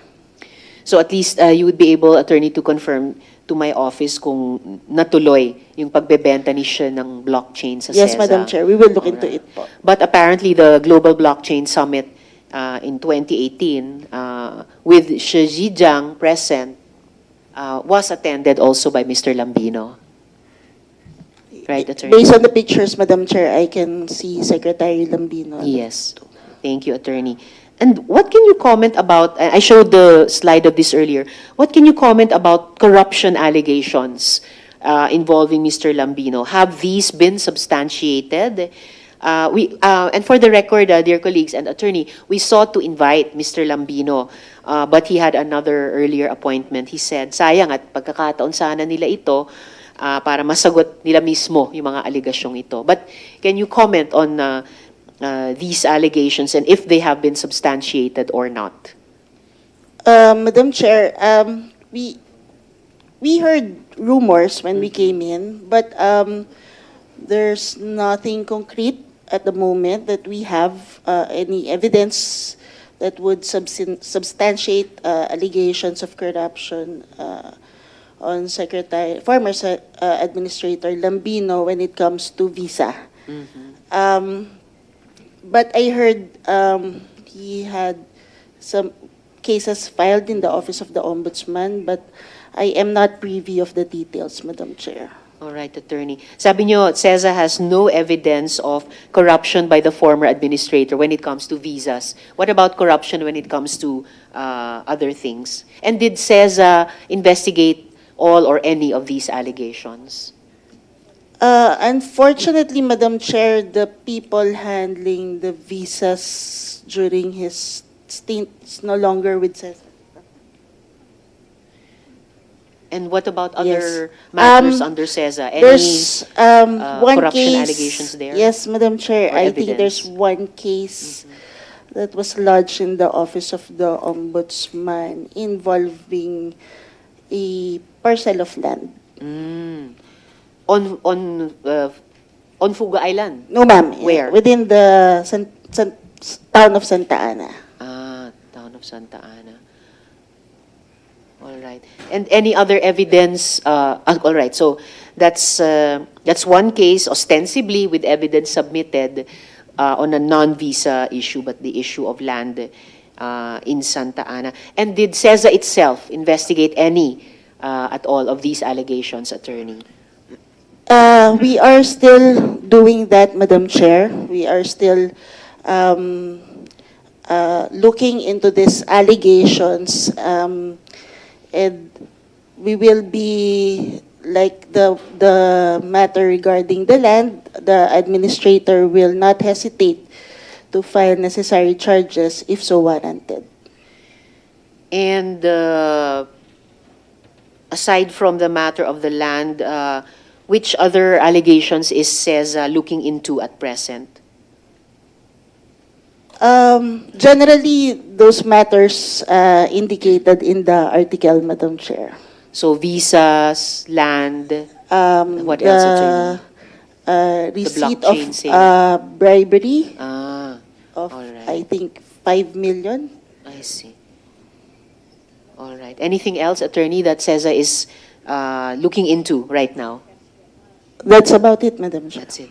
All right. Now, CEZA has repeatedly stated that it has no POGO and it will never have POGOs. So I just want to make sure that this isn't just a matter of semantics. Does CEZA have offshore gambling operations? And if you do, if CEZA does it intend to continue those offshore gambling operations? Attorney. Madam Chair, if I may be allowed, we have an official statement of our administrator regarding this matter. How long is it, Attorney? Just 2 pages, Madam Chair. Please proceed. First of all, I seek the committee's indulgence as I cannot personally attend this committee meeting. I left the country last November 19, while the invitation from the committee was received by my office last November 21. I would like to thank the Senate Committee on Women, Children, Family Relations, and Gender Equality, together with the Committees on Migrant Workers and Public Order and Dangerous Drugs, for inviting Cagayan Economic Zone Authority as one of the resource speakers in today's public hearing. We would like to put on record CEZA's full support and cooperation on the banning of POGO operations in our country, as stated under Executive Order Number 74. Being a member of the Technical Working Group on Anti-Illegal Offshore Gaming Operations, created pursuant to Executive Order Number 74, we vow to take active participation and cooperation with the mandate given by the President to the task force. CEZA also takes cognizance of the memorandum from the Executive Secretary instructing us to remain consistent with RA 7922, CEZA's charter, and adhere to the directive of the President in his State of the Nation address to ban POGOs in the Philippines. Consistent with our previous pronouncements, there are no POGOs within the jurisdiction of CEZA. There never was and there never will be. CEZA locators are not engaged in gambling. There are no bets coming in, nor are any bets being processed within the country. We have well-defined operational borders. CEZA has its own data center and internet service provider, which effectively limits internet traffic to outbound, meaning all data and all content are streamed outside the country, and no inbound data and bets are received. Control over the data center and the internet service provider provides CEZA with the unique ability to monitor inbound and outbound traffic, thus ensuring data integrity from source to destination of CEZA stakeholders. IP blocking is also in place, which prevents users from the Philippines and other countries where online gambling is prohibited from accessing the websites. Geographically, our area of operations is also well secured. We only have one entry and exit point, thus allowing us to implement control measures over visitors, local or foreign, into the zone. In fact, for many months now, we have instituted a visitor screening system that allows us to say with a high degree of confidence that no individuals fleeing from anti-POGO operations elsewhere in the country will be allowed to enter our zone. CEZA issues the working visas of expats intending to work within the zone. Hence, we can effectively limit the ratio of Filipino to foreign employees. At present, we are maintaining 80% Filipinos and only 20% or less foreign employees, which prevents the proliferation of foreign individuals inside the zone. CEZA has also been cleared by AMLC as compliant to AMLA. This can be attributed to the strict monitoring and continuous efforts to educate our locators regarding AML rules and regulations. Finally, our CEZA locators have never been involved in crimes associated with POGO operations like human trafficking and other allied crimes. A certification from PNP Santa Ana and PNP Region 2 is hereby submitted to the committee to affirm such assertion. And lastly, we are taking additional technological advancements such as dedicated Internet Protocol Exchange, eKYC platform, digital identification system that is fully integrated with the eKYC, and dynamic website seal, among others, to ensure that CEZA's operation and its locators will remain to be POGO-free. Thank you, Madam Thank you, Chair. Attorney. And I'm almost sure you've submitted that statement in writing. Please submit it in hard copy to the committee. And the chair notes the important references to the RA, the Republic Act itself, the Charter of CEZA, and the executive order issued by the Office of the President and the Executive Secretary, the participation of the CEZA administrator in the anti-illegal offshore operations, as well as the other details given in the letter to substantiate the position stated earlier about not having POGOs and never going to have POGOs. But again, just to be very clear about the words we are using, so does CEZA have offshore gambling operations? None within the economic zone, Madam Chair. None within the economic zone. And But- none within the country. And within the country. But does CEZA have offshore gambling operations outside the zone and outside the country? There are offshore gaming licensees which are operating outside the country. Offshore gaming licensees operating outside the country. All right. And I think, and I'll get to questions later, originally for DOJ and for the ES, the Office of the ES, about these important terminologies at yung pagsisigurado natin na walang malabo at walang loopholes dun mismo sa EO na inisyo nila. And so, and do you intend to continue, does CEZA intend to continue with these offshore gaming licensees operating outside the country, Attorney? Madam Chair, as stated po sa statement ng aming administrator, kami po ay susunod tatalima sa executive order po at saka sa memorandum po na in-issue ng Office of the Executive Secretary. Kung ang amin pong paniniwala, ang pinagbabawal po ay ang offshore gaming operations sa loob po ng bansa. So we believe that the conduct of interactive gaming licensees of CEZA outside the country, offshore, is not subjected with the provisions of the executive order because their operations practically are outside the country po.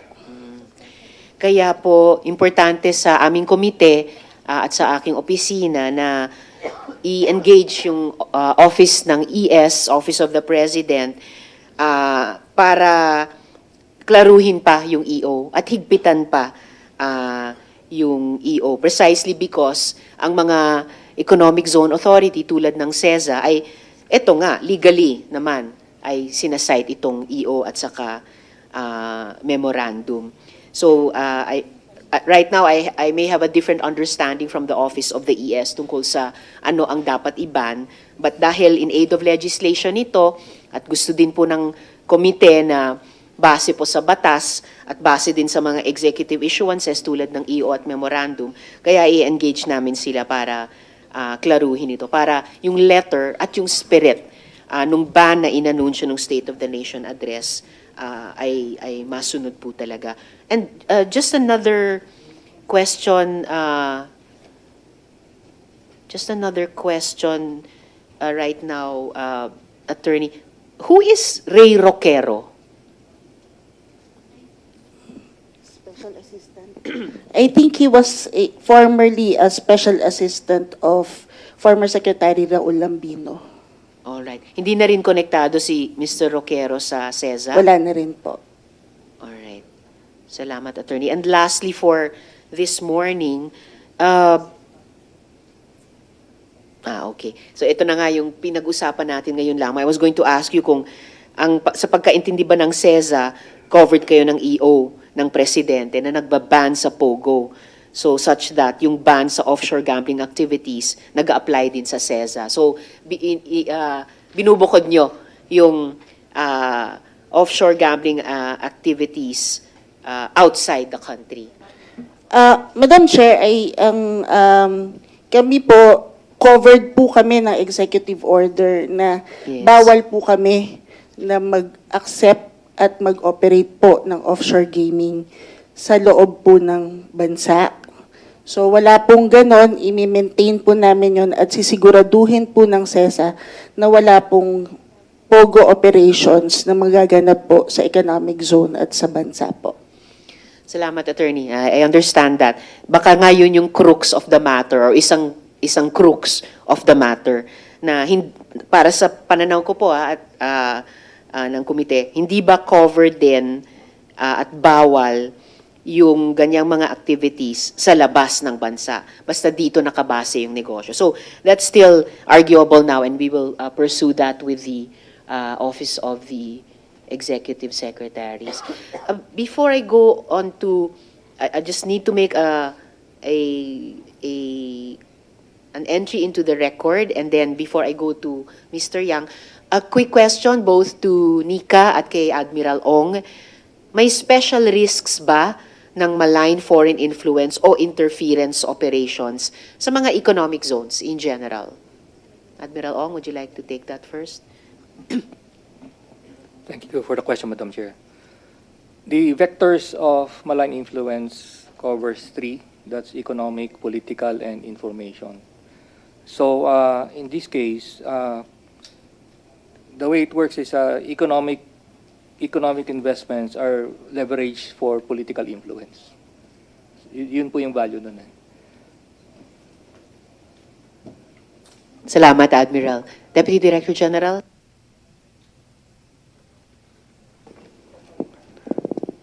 Madam Chair, the problem we see with what's happening now is that the economic investments, or even just the mere enticement of huge investment, allows or rather disarms our government agencies who would otherwise be performing due diligence to not perform such due diligence. And we've seen this happen. I was alluding earlier, Madam Chair, to our ongoing effort to map out and detail the extent of such influence activities across our regions. And ang nakikita po namin, Madam Chair, and I will concur with the good Admiral, ang entry point po talaga economic. I will cite a particular example, Madam Chair, without mentioning the province, the region, and the company. Meron pong hindi nga po ito large investment. This would normally not fall under the purview of BOI or an economic zone.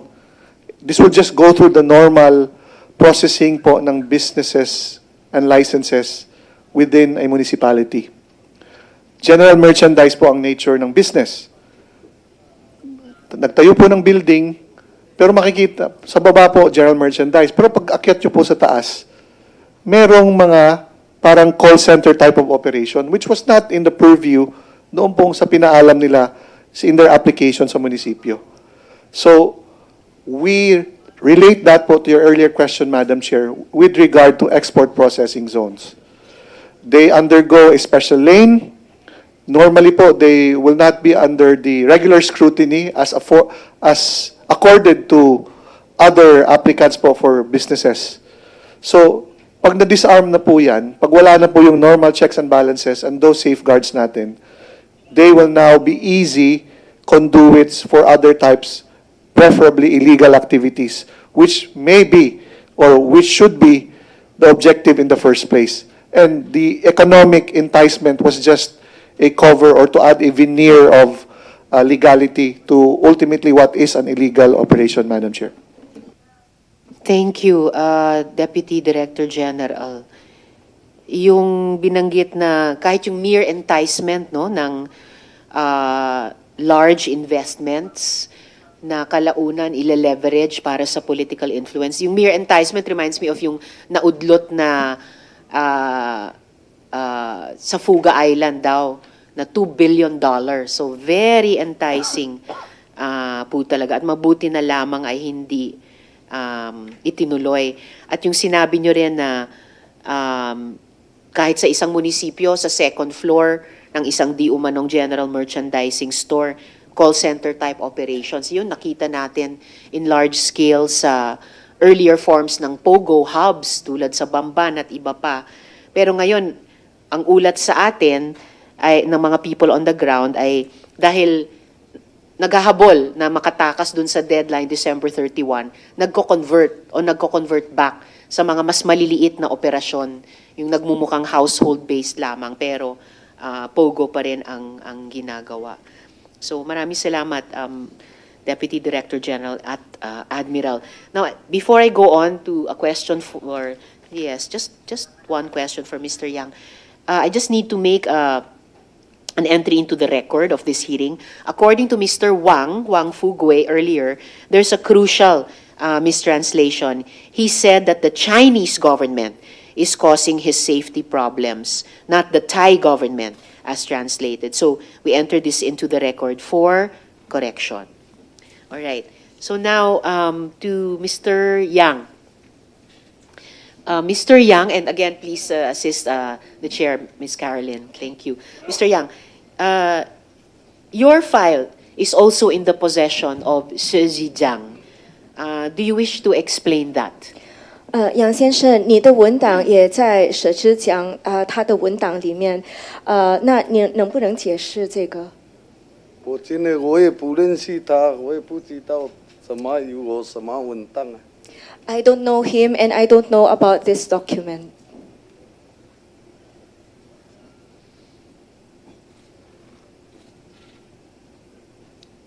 Maybe I'll show the document to you again, Mr. Yang, so that you can remember it and maybe explain it. Are you working for a foreign government? 你是否为国外的政府工作呢？没有啊。No.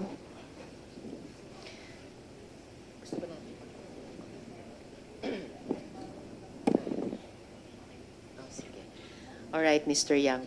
And again, double thank you to Ms. Carolyn for translating kasi may impormasyon ako, Mr. Yang, at may nakitang mga photo or video na kausap nyo, kaming mga Pilipino, kahit walang translator. So, naiintindihan nyo kami. You don't need a translator, actually. All right, I'll go on to PAOK, please. To Director Guidato. Oh, I'm sorry. Assistant Secretary Tolejano. Deputy Executive officer.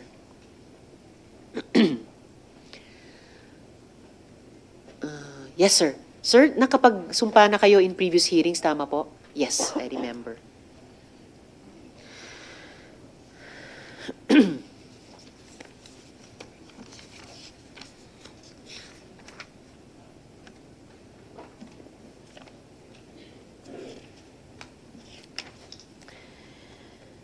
Alright, so Asek Tolejano.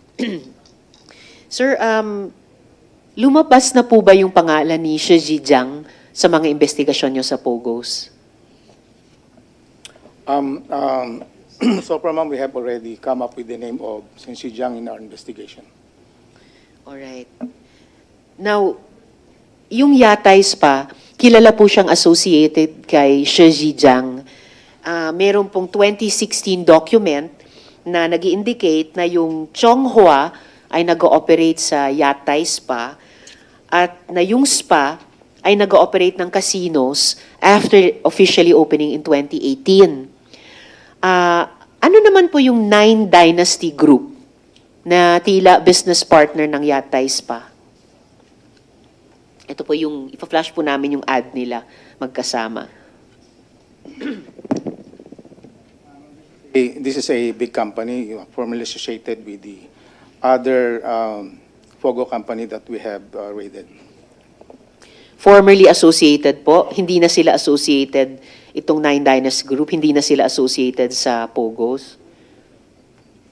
Yes, ma'am. Accordingly, they're still active right now. Still active with POGO companies? Yes, ma'am. Alright po. So sa inyong pagkaunawa, ano yung nature ng business nitong Nine Dynasty Group?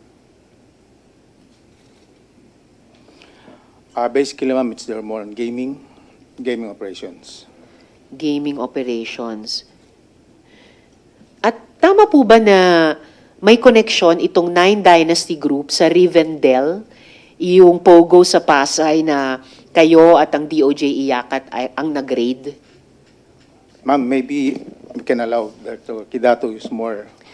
All right, sir. And Director, you did take the oath earlier, sir, no? Yes, ma'am. Yes, sir. So, Director Gidato, may connection nga ba itong Nine Dynasty Group at saka yung Rivendell? Yes, Your Honor. They have the same incorporators, actually. All right. And itong si Casmir Romero Eliazar, presidente ng Rivendell, so siya rin ay isa sa incorporator ng Yeah. Nine Dynasty Group. Yes, ma'am. All right.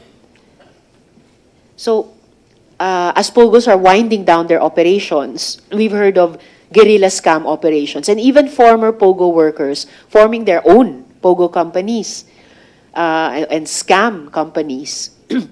Pwede po bang magbahagi ang PAOK ng insights kung gaano kalawak yung mga operasyong ito?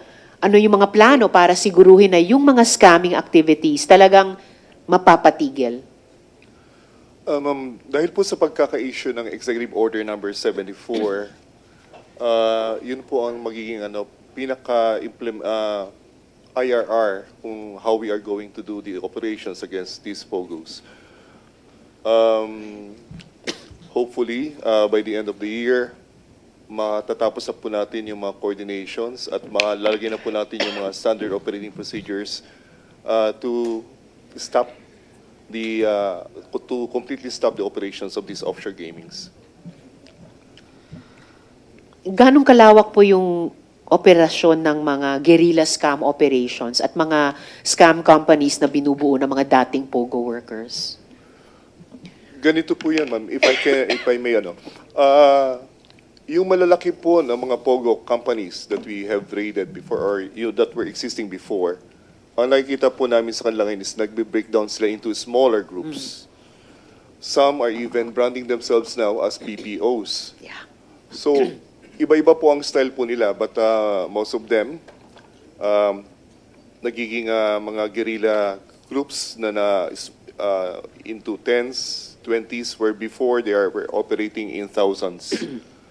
So, just like what we found in Parañaque, when we raided the Parañaque group nakita po namin doon sa isang subdivision na meron silang inukupa na 45 houses within the subdivision. Ganun po ang nangyayari po ngayon. They are breaking down to smaller groups. Alright. Smaller groups pero maramihan pa rin. So maaring 10 to 40 workers pero sa 45 na bahay sa iisang subdivision. Yes po, ganun po ang nakikita po namin. At some, like for example, yung isang recent trade namin, ang branding po nila sa kanilang kumpanya is BPO na po. Yes. Po. Importante po yun kasi yung BPOs, tulad ng remittances ng ating mga OFWs, yung BPOs ang isa sa top revenue generators talaga para sa gobyerno at para sa ekonomiya. Yes, ma'am. Napakaganda po talaga ng mga BPOs actually. Yes, of course. Kung straight BPOs, napakaganda po talaga. It's a revenue generating Yes. group. But of course, like for example, yung POGO, dati maganda naman po yan kung talang straight POGO. Pero dahil nga po sa nahaluan ng napakaraming mga problema na lahat na po sila nagkadamay-damay na po, naging masama na po yung pangalan ng POGO. Hopefully, wag po itong mangyari sa mga BPOs. Anong context po lumalabas yung pangalan ni Shi Zhejiang at ano yung connection niya sa Pogos? Si Shashi Jiang po ay nag-operate po before dito sa Pilipinas. At ang kanyang ginawa rin po dito is offshore gaming. But that was way beyond, before yung pagkaka-create po ng administration ng isang oversight body katulad po ng PAGCOR. Wala pa po yung PAGCOR na control at that time over sa mga offshore gamings. So, siya po yung isa sa pinakamalaki before. Si Shi. Opo. Si Shi Zhejiang, isa sa pinakamalaki. When you say isa sa pinakamalaki, bakit? Ilang POGO licenses ang ina-account for ni Shi? Ang so far lang po na lumutang sa aming mga investigasyon kasi matagal na po yun, way before yung sa PAGCOR pa po. Ang data lang po na nakita namin doon is sa kanyang na-raid na kumpanya sa Pasay na na-explain nyo na po kanina. Yun yung Rivendell. Or yung Nine Dynasty Group or yung Yatays pa. Alin po doon? Meron pa po isa. Alin po? We will forward to you the name, ma'am, Thank you. later on. So isa sa pinakamalaki yon. Pero lahat-lahat, alam na po ba ninyo sa inyong investigasyon kung saan lumabas yung pangalan ni Shi Zhejiang tungkol sa Pogos? Kung ilan ang Pogos na kanya? We are still looking at it, ma'am. Kung ilan po. Alright. Isasubmit nyo naman po sa komite, ano po? Yes, ma'am.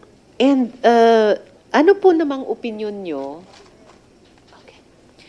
Ano naman pong opinion nyo sa sinabi kanina ng CEZA resource person na walang Pogos doon at itutuloy lang nila ang ginagawa na nila sa ngayon? So yung offshore gaming licensees operating outside the zone and outside the country, ano pong opinion nyo doon? Yun po ang report nila, ma'am. So, hindi pa po namin natitignan ko. Pero circumvention po ba yun ng ban ng Pogos or yung EO or yung memo? Actually, ma'am, after the issuance of the EO 74, nag-issue po si Executive Secretary Bersamin ng isa pong memorandum to CEZA to adhere to the provisions of the EO 74.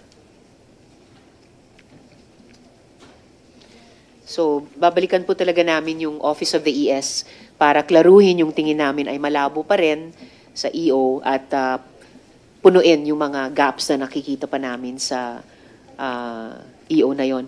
Huli sa ngayon para sa... sorry.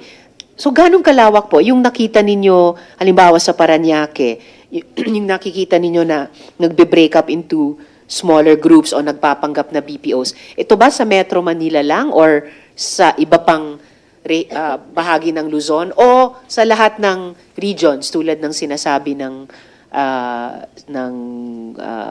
NICA na area of concern nila, at least as far as Pogos related to espionage are concerned? dahil po sa active ang PAOK dito po sa area ng Luzon area, we found that most of the POGOs are now in several areas of Visayas and even in Mindanao, ma'am. Okay. Nandun na po sila ngayon. So nationwide na talaga. Opo. And totoo, dahil bukod sa mga na-read nyo dito at inimbestiga namin sa Luzon, merong Cebu, sa Visayas, merong Cagayan de Oro, sa Mindanao, at posibleng iba pa. Madami po sila. Marami. Okay. Alright. So huli po para sa PAOK ngayong umaga, Director. Yes. Ano pa po yung mga nakikita nyo mga patterns ng mga POGO enterprises ngayong pasara na yung mga official na POGO?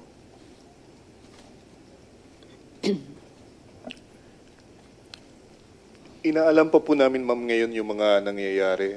Nasa transition po tayo. October 15, nagsabi na po yung Bureau of Immigration na dapat ang mga POGO workers ay dapat maging i-downgrade ang kanilang mga visa into tourist visas. So therefore, dapat sila ay nag-aasikaso na lang ng kanilang mga pamamaalam sa kanilang mga loved ones dito sa Pilipinas, nagbebenta ng kanilang mga condos o nag-aayos sa kanilang mga sasakyan, yung kanilang mga utang. But so far, nakikita namin na yung iba naman lumilipat lang ng ibang mga lugar. Nakikita namin po na maraming flights papunta sa Visayas area. Na doon po namin na monitor yung ibang mga tao na dating nagtatrabaho sa POGO. At nakikita rin po namin na yung iba naman, pinapalitan na yung kanilang mga pangalan sa Securities and Exchange Commission. Nagiging BPO na lang po. So hopefully, magkakaroon po kami ng meeting para po sa implementation ng EO 74. Doon po namin naayusin with other agencies on how we are going to do about the solving of these problems, ma'am. Alright, salamat po para dyan, Director. So, interesting, no? Look out or wake-up call din ito or maybe just a cautionary note to SEC. Lalo na dun sa mga nagpapanggap na lang na BPO, nagpapalit lamang ng pangalan and yung nature of enterprise nila. Alright. Salamat, Director Kidato at kay Asek Tolejano. Tamang-tama. Susunod na tanong ko para kina Attorney Pagirigan sa SEC. Yes, sir. Alright, Attorney Jonathan Pagirigan. So, aware po ba kayo dun sa isa sa mga huling binanggit ni Director Kidato na may mga POGOs nagpapalit na lang ng pangalan at nature of business sa SEC. Are you on the lookout for that already, Attorney? Yes, yes, Madam Chair, we are. Yes. Your Honor, and actually we are in coordination with Director Winnie on these POGOs, and we have been in exchange of data, Madam Chair. And you have what, sir? Exchange of data, All right. Madam Chair.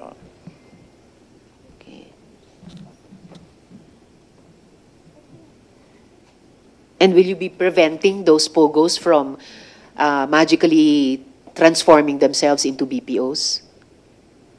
With the advent of the executive order issued by the President, Madam Chair, we are actually taking steps to assure that those who are actually engaging in POGOs would be informed and to comply with the executive order, Madam Chair.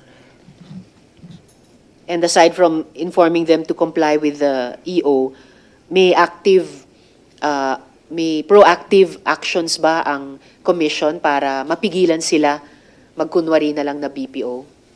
Yes, Madam Chair. If we find or discover that these corporations or those engaging in POGO still continue to engage in POGO, definitely the SEC will take the necessary action, Madam Chair. Pero corrective action na lang ba yon kung mag-convert sila into BPO pero mag-POGO pa rin pagkatapos? Hindi ba kasama sa exchange of data nyo yung data tungkol sa mga kasalukuyang POGO, tapos gaya ng sinabi ni Director Kidato, tatakbo sa SEC para magrehistro ulit pero kunyari BPO na sila? May I confer quickly with my colleague, Yes, Madam please. Chair? Yes, please.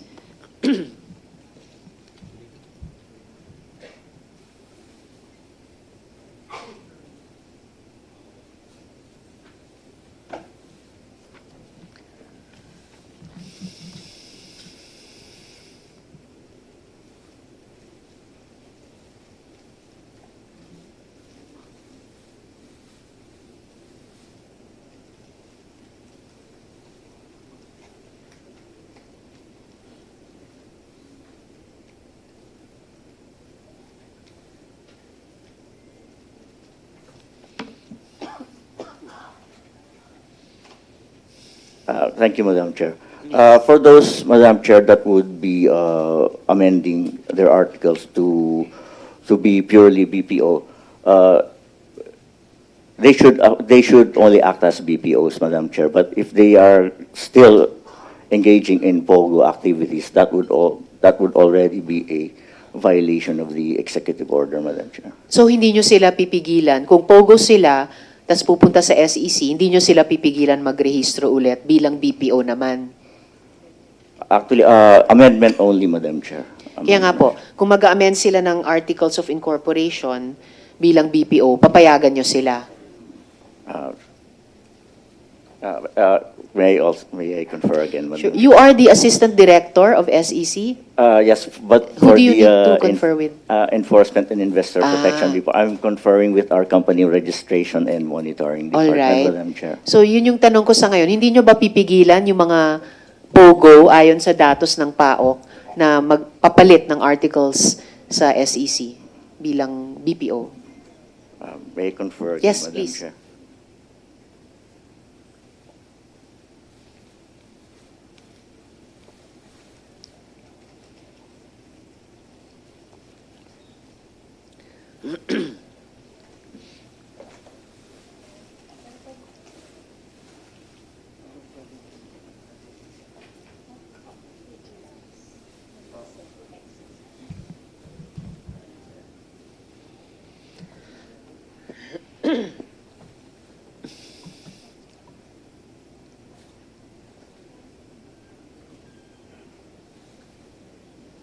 Madam Chair, may we allow my colleague to address the query, Madam Chair?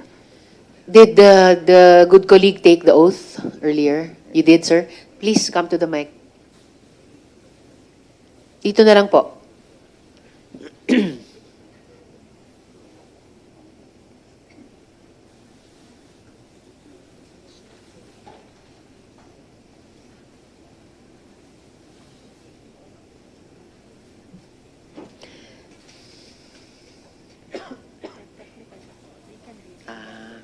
I see. Okay. Okay. Okay. Yeah. Yes, sir. You are? Good morning, Madam Good Chair. morning. I am Attorney Hale Oliver M. Labayo of the Company Registration and Monitoring Department of the Attorney Securities Labayo. and Exchange Yes, Commission sir. po. Magandang umaga po. Magandang umaga. So, baguhin ko ng konti yung tanong ko. Kapag may POGO, pupunta sa SEC para i-amend yung kanilang articles bilang BPO na, anong vigilance ang i-exercise ng SEC para siguruhin na di na lang nila ulit lolokohin yung gobyerno? Madam Chair, yung mga legitimates naman po na POGOs, yung hindi naman sila na-revoke dahil wala po silang violation sa batas po, they can still apply for an amendment po, ma'am. Papunta po sa BPO, ma'am. Provided naman po, ma'am, nagpalagay naman po kami ng kulatilya na susunod po sila sa batas.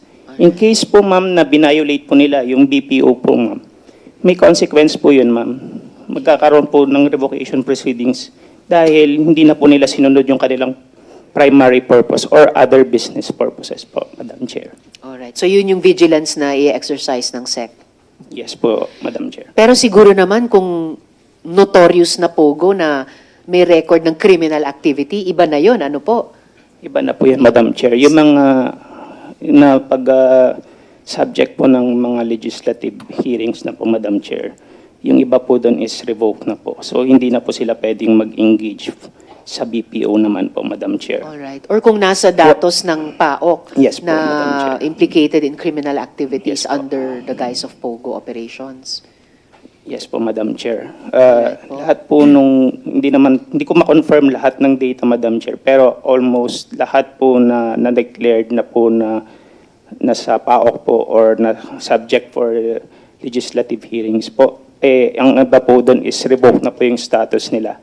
Meaning, Madam Chair, wala na po silang juridical personality to engage in other businesses po. Kahit POGO pa man yun or other businesses po, hindi na po sila dapat nag-engage ng business po. Alright. Hindi talaga dapat, and I hope that the SEC will be vigilant about that, no? Kumbaga maging guardrail din kayo laban sa pagtakbo sa inyo ng POGO na revoke na ang lisensya noon pa, guilty of criminal activity, tapos magbabagong anyo na lang bilang BPO. Otherwise, parang gumawa lang kayo ng dagdag problema para sa commission, no? Parang kumuha ng bato at ipukul sa ulo. So, salamat po para dyan, attorney. I have a couple more questions for the SEC. Will you continue to address them, Attorney Labayo? If it's within my purview of my Yes. functions po, Thank Madam you. Chair, kaya ko po. So, sa Yatays pa, yung pinakita ko kanina, may flyers ng currency exchange for gray market businesses. Sa Telegram, ang Nine Dynasty rin ay may currency exchange platform. Hindi po babawal yan kung walang lisensya mula sa SEC? Ma'am, may I give a minutes lang, ma'am, para ma-review po yung corporate details po ni Nine Dynasty Group. Yes, please do that. Idagdag nyo na po sa pag-research nyo. Kung ang purpose ng kumpanya sa registration ay travel and tour, so actually hindi nga nila inamin yung pagkaalam ng PAOK sa kanila na gaming operations. Ang registered ng Nine Dynasty Group ay travel and tour. So, di po ba illegal na mag-operate din ng currency exchange business yung Nine Dynasty na iyan, bukod pa sa gaming operations? Ma'am, kung... Yes, Attorney. Madam Chair, kung mag-operate po sila ng foreign exchange po, dapat meron po silang endorsement coming from the Bangko Sentral of the Pilipinas po. Okay. Madam Chair, may I read po yung primary purpose po ni Nine Dynasty Group po. Alright. Maiksi lang naman Yes. yan, di ba? Yes, please proceed. Nine Dynasty Group is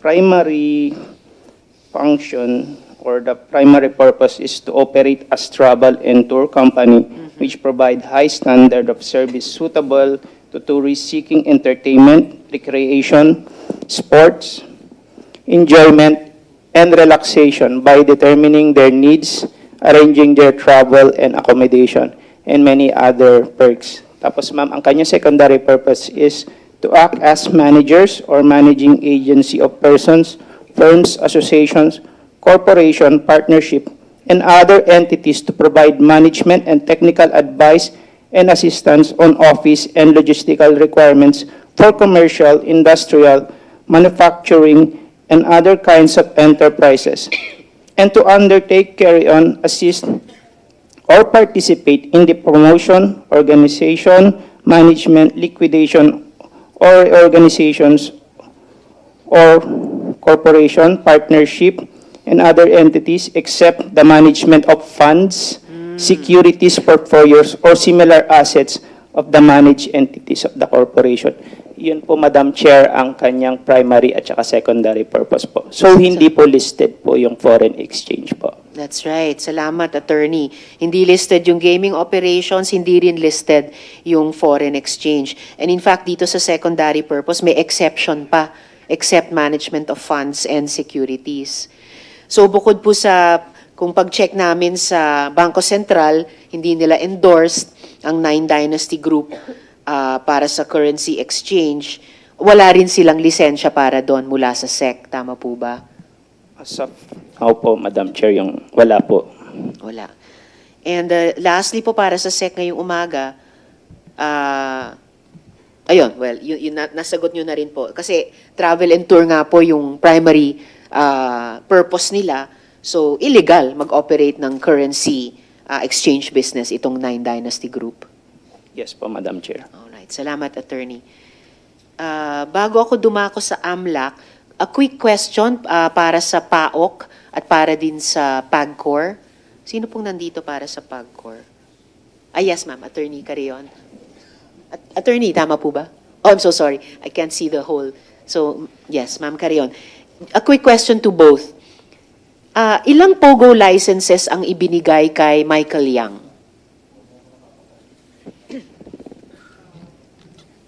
Ma'am, if you can give me a few minutes Yes. to just make sure. Sure po. Yes po.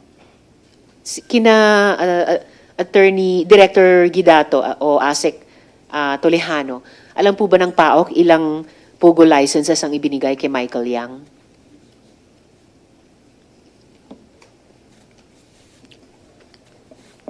We will ask. Yes, please. And could you let the committee know within this hearing? Thank you. So, humahaba yung listahan ng... hindi naman, dalawa pa lang. Yung pangalawang tanong ko kanina sa DFA at itong tanong ngayon sa PAOK at PAGCOR. So, dako na muna sa AMLAC. I'm sorry. Yes, AMLAC. Attorney Arpon. Magandang yes, umaga sir. po, Madam Chair. Magandang umaga po. So, ito pong mga underground, lumalabas sa underground currency exchange, na parang bangko na, hindi po ba yan magagamit para magpondo ng mga illegal na gawain, iwasan ng AMLAC, at mag-launder ng bulto-bultong pera? Madam Chair, that is possible po. In fact, in our investigation of those involved in POGO, we have determined that the transactions are very cash intensive, and we are still determining the source of the same. So, sa any means possible, that is correct, Madam Chair, that is possible. Alright, salamat po. O nga po, yung very cash intensive, naalala ko, ganun nyo rin dinescribe noon bilang sagot sa mga tanong ni Senator Sherwin, yung milyon-milyon o bilyong-bilyong pisong pumapasok dun sa mga bank accounts nung pamilyang Guo o sa kanilang mga family businesses. I remember that description about very cash intensive. And given the findings naman po on the co-accused of Lin Baoyin and Zhang Ruijin, itong mga incorporators ni Guo Huaping sa Bamban, na mayroong illegal activity sa Pilipinas, itong mga co-incorporators o co-accused, pinalalawak din ba ng AMLAC yung web ninyo para tumingin din sa kanilang financial transactions? Yes, Madam Chair, there are these two persons, Lin Baoying and Zhang Ruijin, were part of the investigations of the Anti-Money Laundering Council. All right. Salamat, Attorney.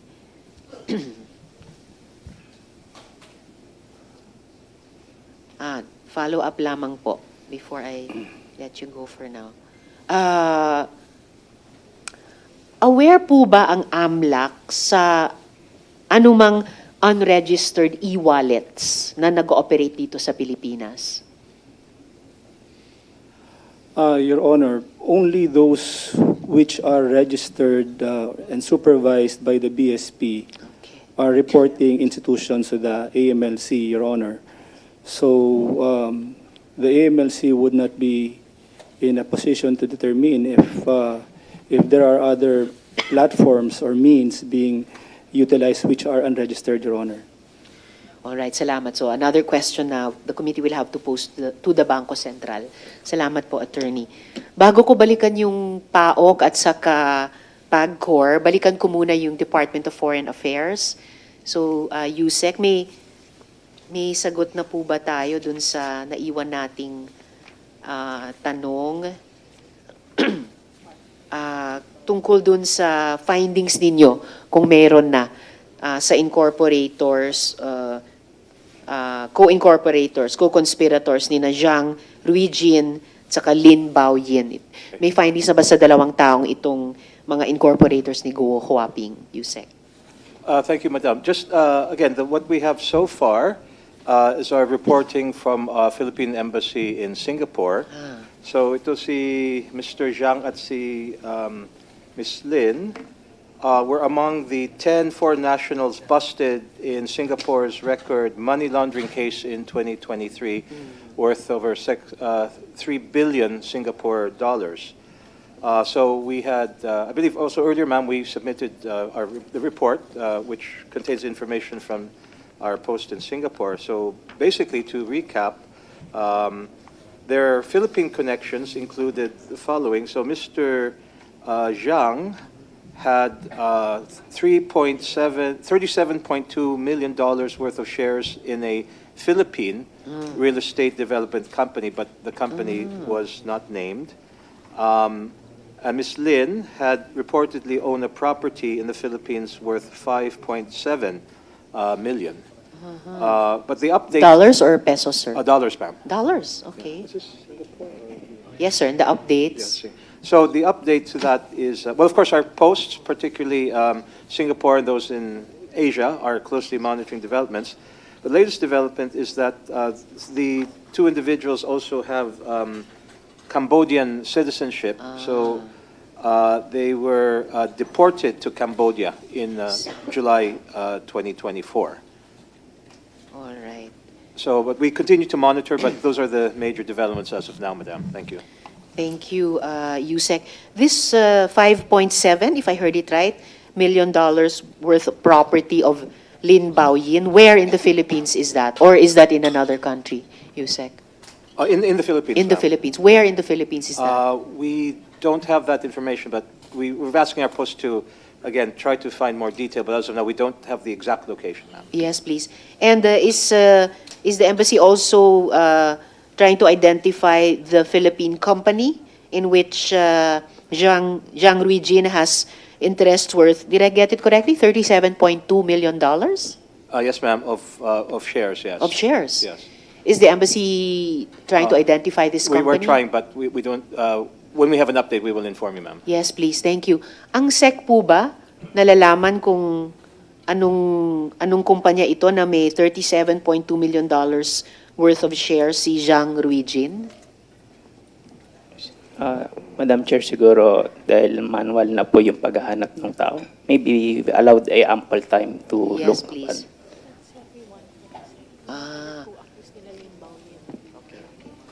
Okay, yeah. Sige po, kung maaari po. And,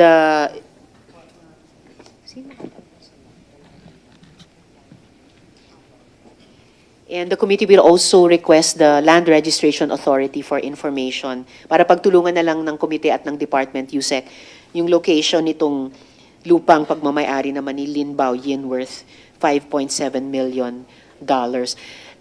Just to follow up, USEC, the DFA submitted information on the co-conspirators of Zhang and Lin, namely Wang Shuiming, Wang Bingang, and Su Jianfeng. Other co-accused sila, nina Zhang at Lin. Could you share your findings on these three individuals? Yes, ma'am. Again, these are mainly from press reports in Singapore, but reported by our post. Ms. Xu Wenjiang and Wang Baosen were reported to have worked for illegal, well, a remote gambling business based in the Philippines, which targeted people in China. Which targeted? People in China. The POGO modus operandi.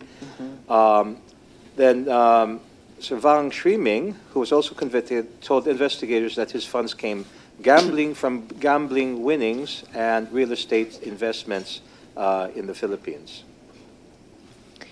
So Wang Bingang and Su Jianfeng are associated with Pogos, according to your findings, and Wang Shuiming is associated with gaming and real estate here in the Philippines. Yes, ma'am.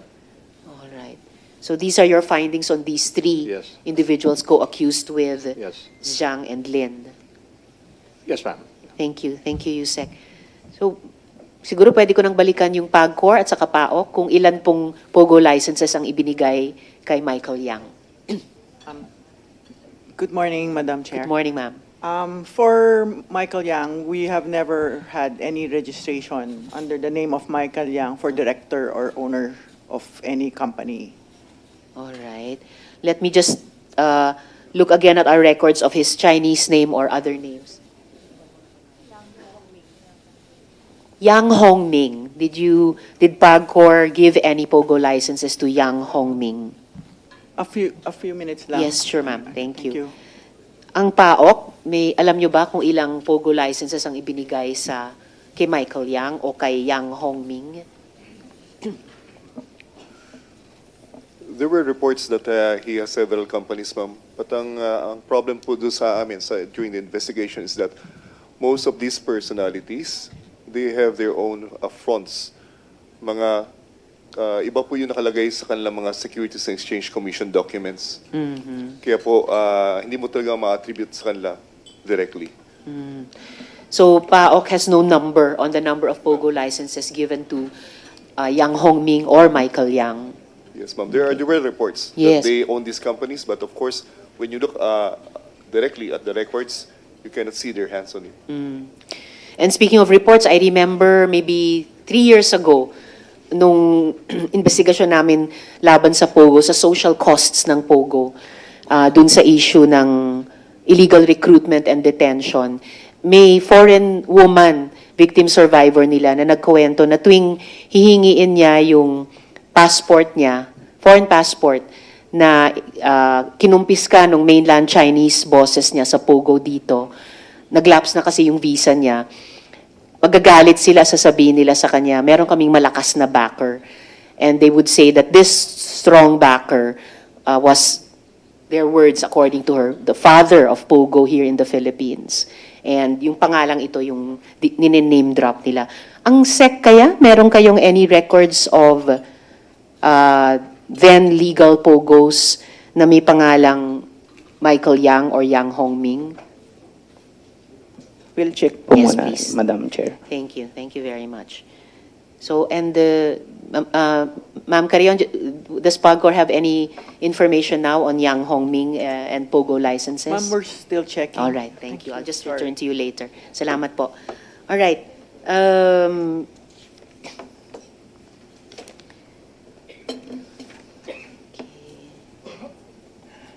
Okay.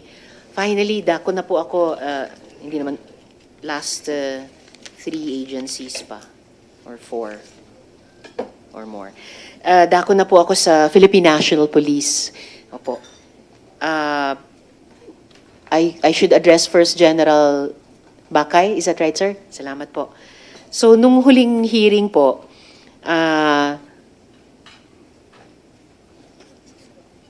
sinimulan pong talakayin ni General Macapas ang PNP Intelligence Group report sa debriefing na ginawa po kay Guo Huaping noong nahuli siya sa Indonesia. And of course, sir, with a view to ensuring that any ongoing investigation is not compromised, ano pong maaari ninyong ibahagi mula sa PNP-IG debriefing report, sir? Good morning, Mr. Chair, Madam Chair. Good morning, sir. I just referred the question to General Macapas since he is here. Yes, sir. Salamat Thank you very po. much. Your Honor. Thank you, sir. General Macapas, sir. So ano na pong maibabahagi nyo mula dun sa debriefing report ng PNP-IG? Good morning po, Madam Chair. Morning. Unang-una po, ma'am, I should say that from the time that I was relieved from the Office of the Intelligence, I am, by principle, ma'am, sa policy namin, I am stopped to share any information. So, I have no authority as of now to share anything about my previous work as a matter of policy. The second, ma'am, is that some of those information are concerns national security, so I cannot share it with her. Here, ma'am. All right. Thank you. Thank you, General Macapas. By any chance, nandito po yung current head ng IG? Wala po. She is not invited, ma'am. Kung alam ko lang na stopped kayo, dapat inimbita ko sila. Alright. Dahil sinight nyo rin yung national security concerns, I wondered, Deputy Director General, would NICA have any information about and analysis on the PNP-IG debriefing report or any of its contents? Balikan ko po kayo, General Macapas, please. Yes, sir.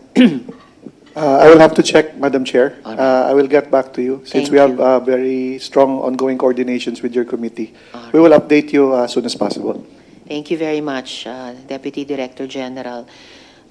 So, hayaan nyo na lang po ako, General Macapas and or General Bakay, i-field pa yung ibang mga tanong ko. Sabihin nyo na lang kung may makakalusot dun sa stopped at saka national security concerns. May mga matataas po bang former o current government officials na sinangkot si Guo Huaping o ni Guo Huaping sa sindikato ng POGO? Negative po, ma'am. Negative na wala siyang sinangkot or negative na hindi nyo masasagot yung tanong? So far, ma'am, wala siyang, during the conduct of the debriefing, wala po siyang sinabing government officials na sinangkot. So hindi pala kayo stop. Pwede po kayong sumagot basta negative yung sagot. Ano, ma'am, yun lang yung, ano, ma'am, kung baga hindi naman siya, it does not entail national security as of now. All right. It does. Okay. So kung yung pag-identify ng government officials ay hindi covered ng national security concerns, anong national security concerns yung covered nung PNP-IG debriefing report? Ma'am, as I am concerned, it will entail international relations. So I cannot talk it here. All right. International relations between Philippines and Indonesia. General Macapas. Ganun ba yun? Or ibang bansa pa po? General Macapas. Yes, ma'am. It may entail another country, ma'am, aside from Indonesia. Aside from Indonesia. So China. Hindi po. Hindi China. Posibleng China. Alright, so Indonesia and posibleng China.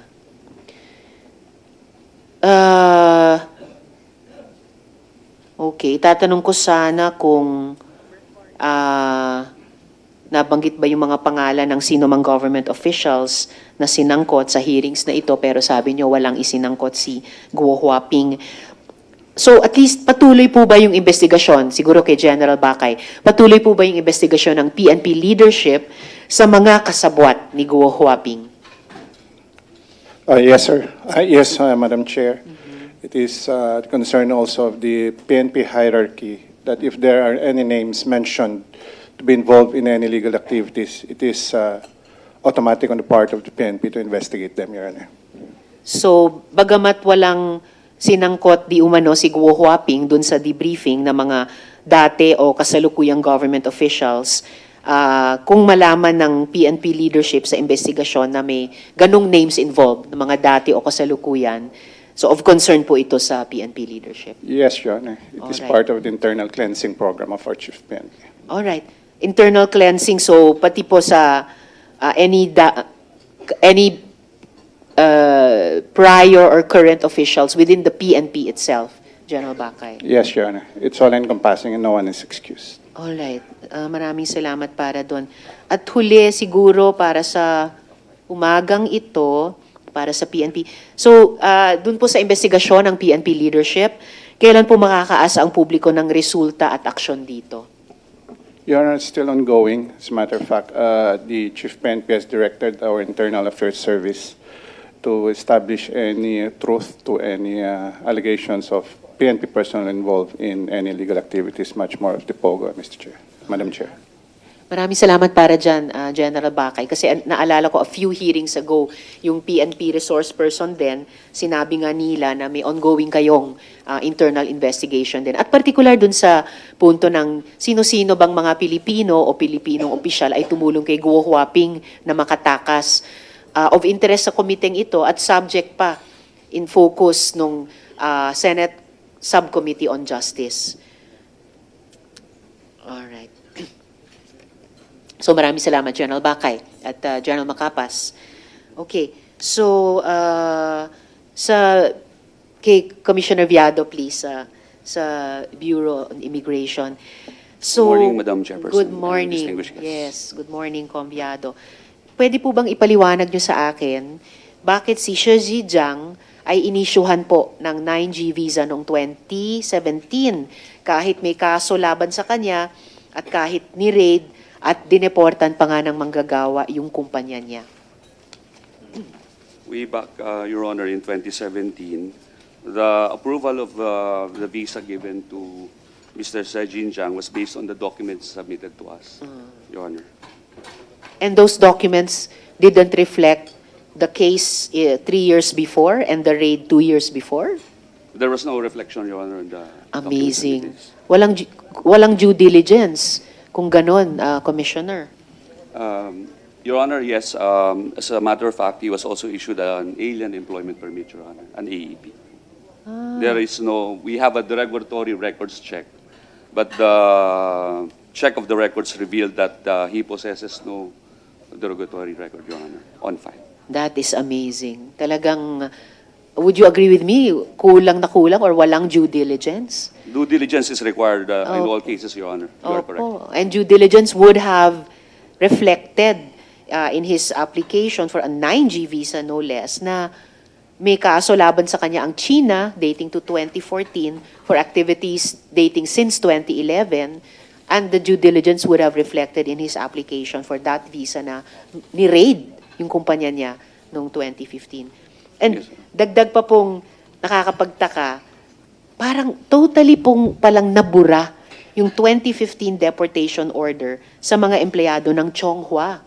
So those 154, kung tama yung naalala ko, were deported, pero the record of their, 154, the record of their deportation nag-disappear or dinisappear. There was a news report about it, but now it seems like it never existed.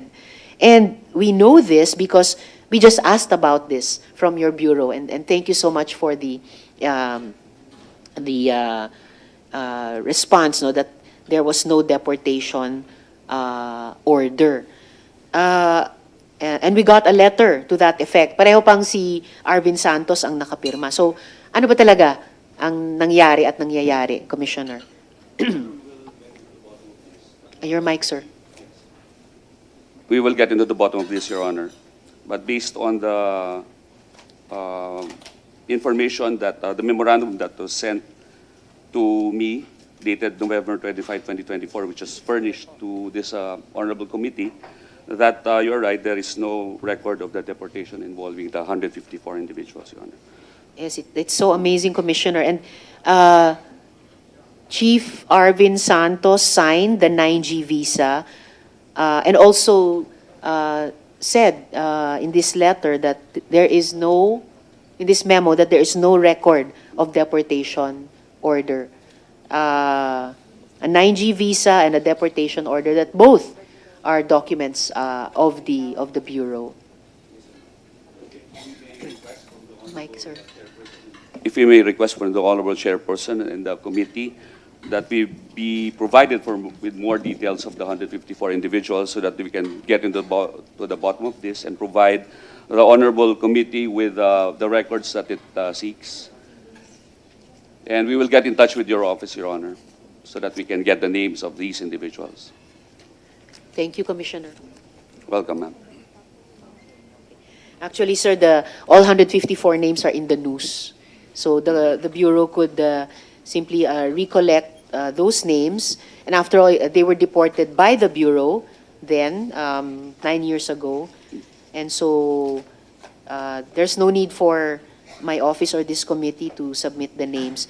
Please just help us solve this amazing mystery that 154 people were deported. There's a memorandum. There's a memorandum.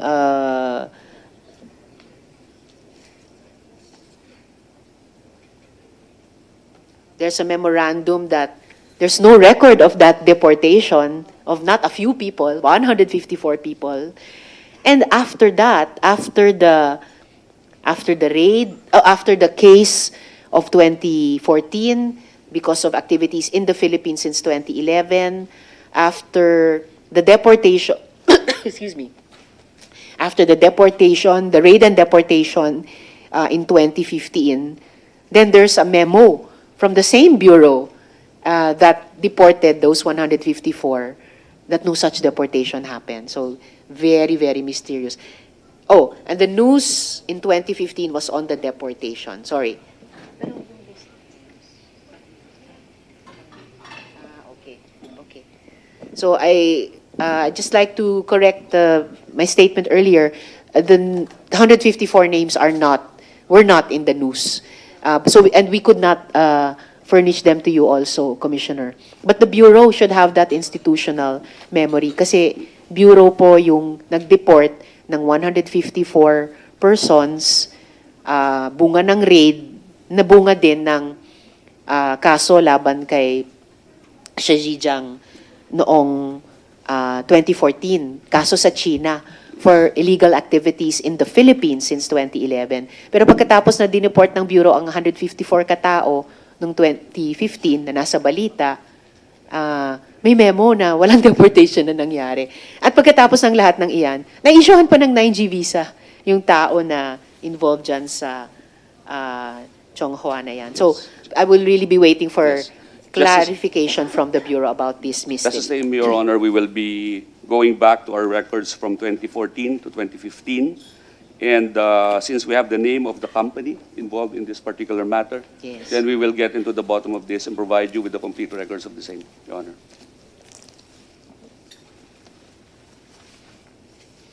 Maraming salamat para doon, Commissioner.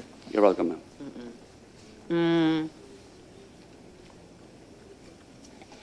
Then to another topic, still with the BI, halos 3 buwan na po mula nung maaresto si Guo Huaping sa Indonesia.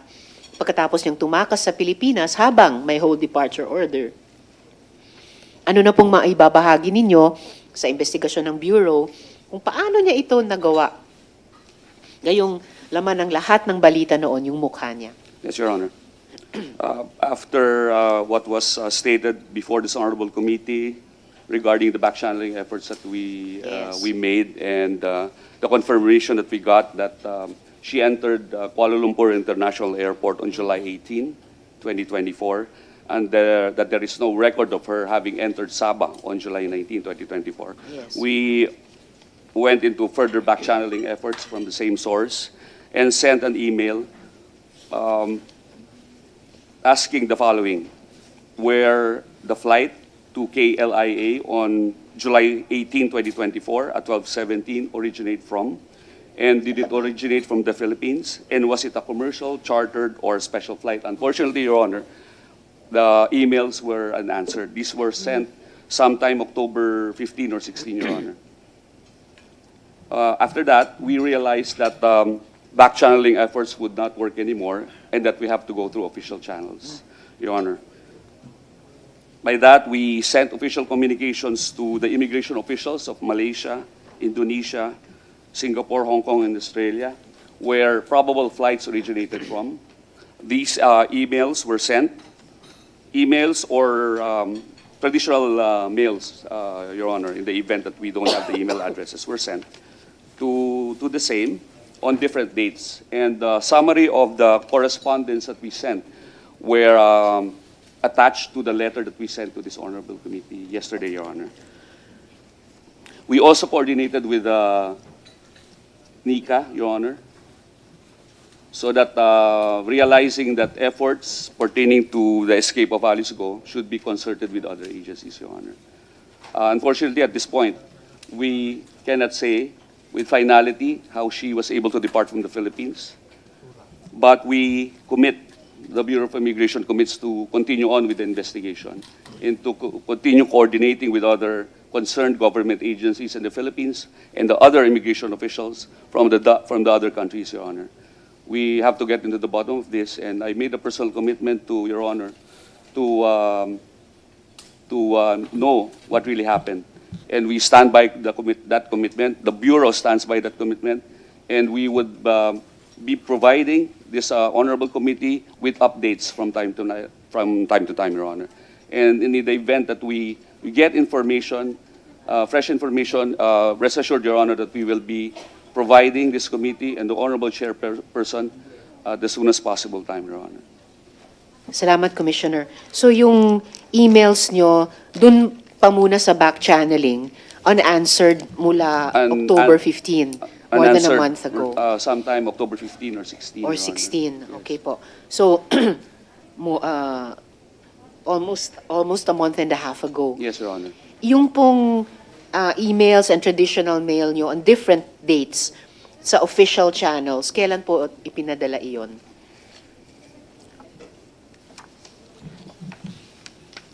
On different dates, Your Honor. Yes, beginning last month or this Yes. month? As a matter of fact, Your Honor, there were correspondence already as early as August 19, 2024, regarding requests for turnover of custody, etc. The latest being an email to the Malaysian authorities, immigration authorities, dated November 22, 2024. Salamat. The series of emails were sent to the authorities in Indonesia, Malaysia, Hong Kong, and Malaysia on various occasions from November 5, and before that, sometime August. So August 19 to November 22, 2024, Your Honor. August 19 to November 2022. And I'm sure this is not the first time the Bureau has had occasion to coordinate with their counterparts in other countries. Yes, Your Honor. So if ever before, nagkaroon na rin ba ng delays dati sa pagsagot nila? And if ever, ano po yung mga naging dahilan noon na pwedeng maging dahilan ngayon? Bakit natatagalan sila sa pagsagot? There are many factors, Your Honor, Many. but usually they would promptly reply, Your Honor. All right. So medyo medyo unusual na matagal silang sumasagot dito sa official queries ng Bureau ngayon. They might have their own reasons, Your Honor, Yes. which I am not privy to, Your Honor. Yes. Salamat. So I'll also just await an update, Commissioner, of the deportation order, because it looks to me that someone powerful made these derogatory facts about Shi Zhejiang disappear. And just as a note, this is usually done for intelligence agents. So I will await the update, Commissioner. Salamat po. Salamat. Thank you too, Your Honor. Sorry, huling tanong na lang sa BI, moving forward. Yes, Your Honor. Ano po ang plano ng BI para hindi na ito maulit? Itong buong Guo Huaping episode, connection sa POGO, may mga reforma na ba kayong ginagawa? Your Honor, yes. We are constantly in touch with our border control officers to be always on the lookout for subjects or fugitives that might escape the country, Your Honor. But as stated beforehand and reiterated, we really need to modernize, Your Honor, the facilities available to us. And we need more manpower, Your Honor. So itong dalawa yung pangunahing reforma? Yes, Your Honor. Modernization sa manpower or human resources? Yes, Your Honor. Okay. What about yung pagpigil na may maulit na namang misteryosong pagpapadisappear sa mga derogatory records sa isang taong umamin na intelligence agent siya ng ibang bansa? Yes. We are doing a check on our records, Your Honor, and cleansing, and we are limiting accessibility to certain records, Your Honor, for the benefit of everyone. Right. Salamat, Commissioner. Salamat, Commissioner Viado. Quick question sa NICA. Nabanggit kasi nagko-coordinate ang BI sa NICA. I'm sorry, I caught you in the middle of a spoonful. Ibig pong sabihin, nagko-coordinate din ba ang NICA sa mga counterpart intelligence agencies para mabuo yung kwento ng pagtakas ni Guo Huaping? We confirm both the ongoing and current coordinations with the Bureau of Immigration, Madam Chair. And as a matter of practice, foreign intelligence agencies either have their resident officers here, or those that do not have, send, or we send doon po sa, for example po, may mga countries po na wala po sila dito, and it's covered by their officer posted in another country. We have active and ongoing discussions and cooperation po with them, Madam Chair. Okay. On this matter also of Guo Huaping's escape? On this matter and on other matters as well, Madam Chair. All right. Salamat po, Deputy Director General. And of course, it is worrying that we still do not know how Guo Huaping left the country. Ang nalaman natin sa DFA, it's not just Zhang Ruijin and Lin Baoyin who made the Philippines their criminal playground, pati yung ibang Singaporean. Kaya pala ganito kasi ang borders natin ay so porous. So talagang malaking inaasahan pa sa BI bukod sa iba nating nagbabantay dapat sa borders sa mga usaping ganito.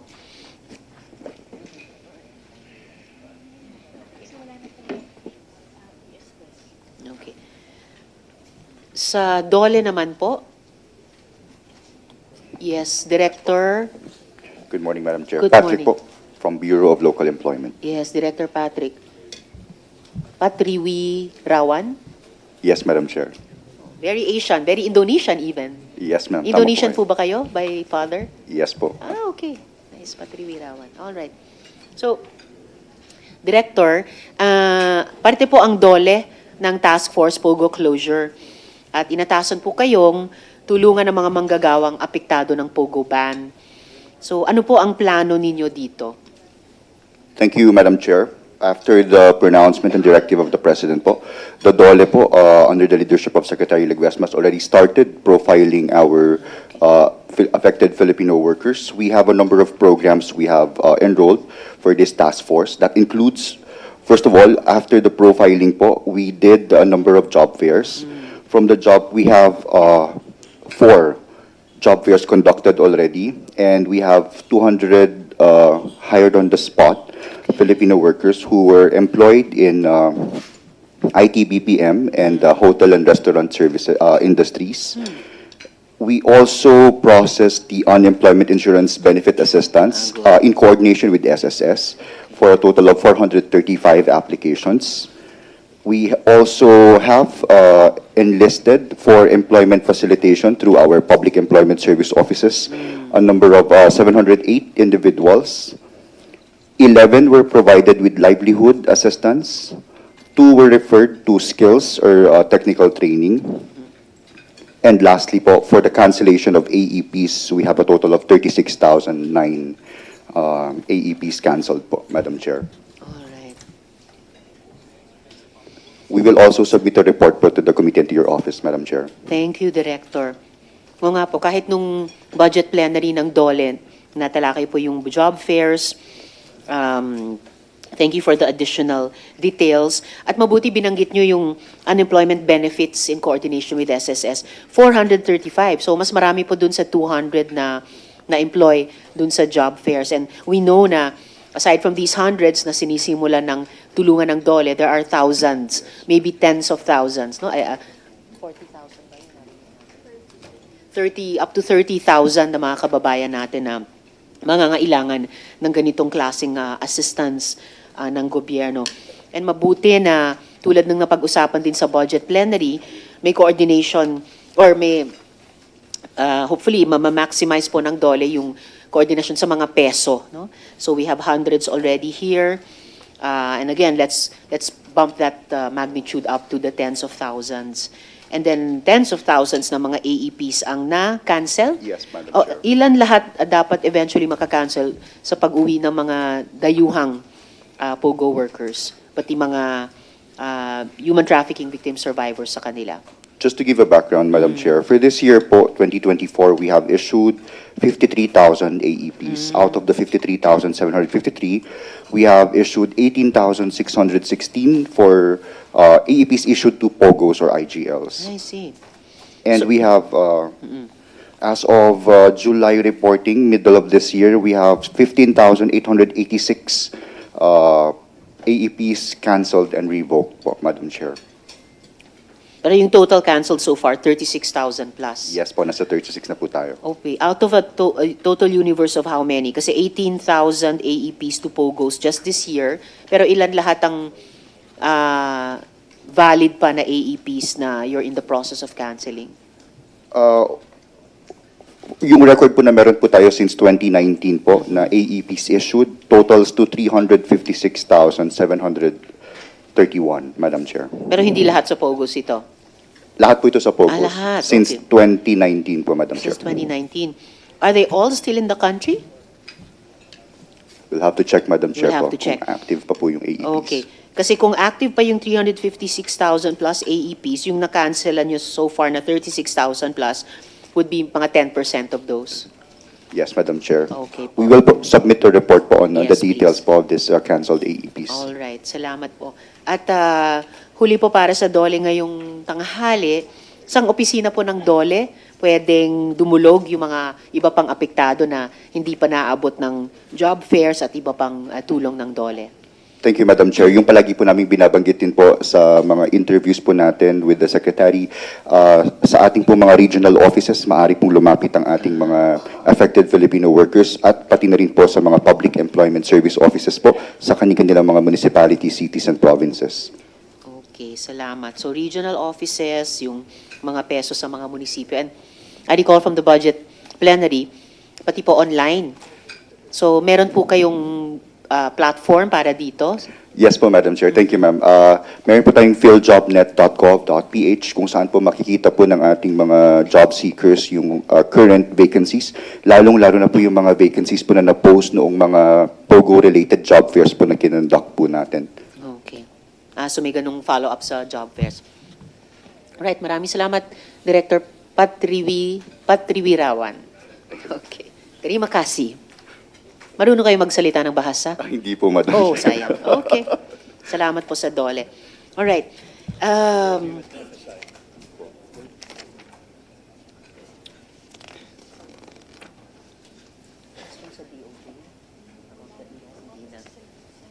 Okay.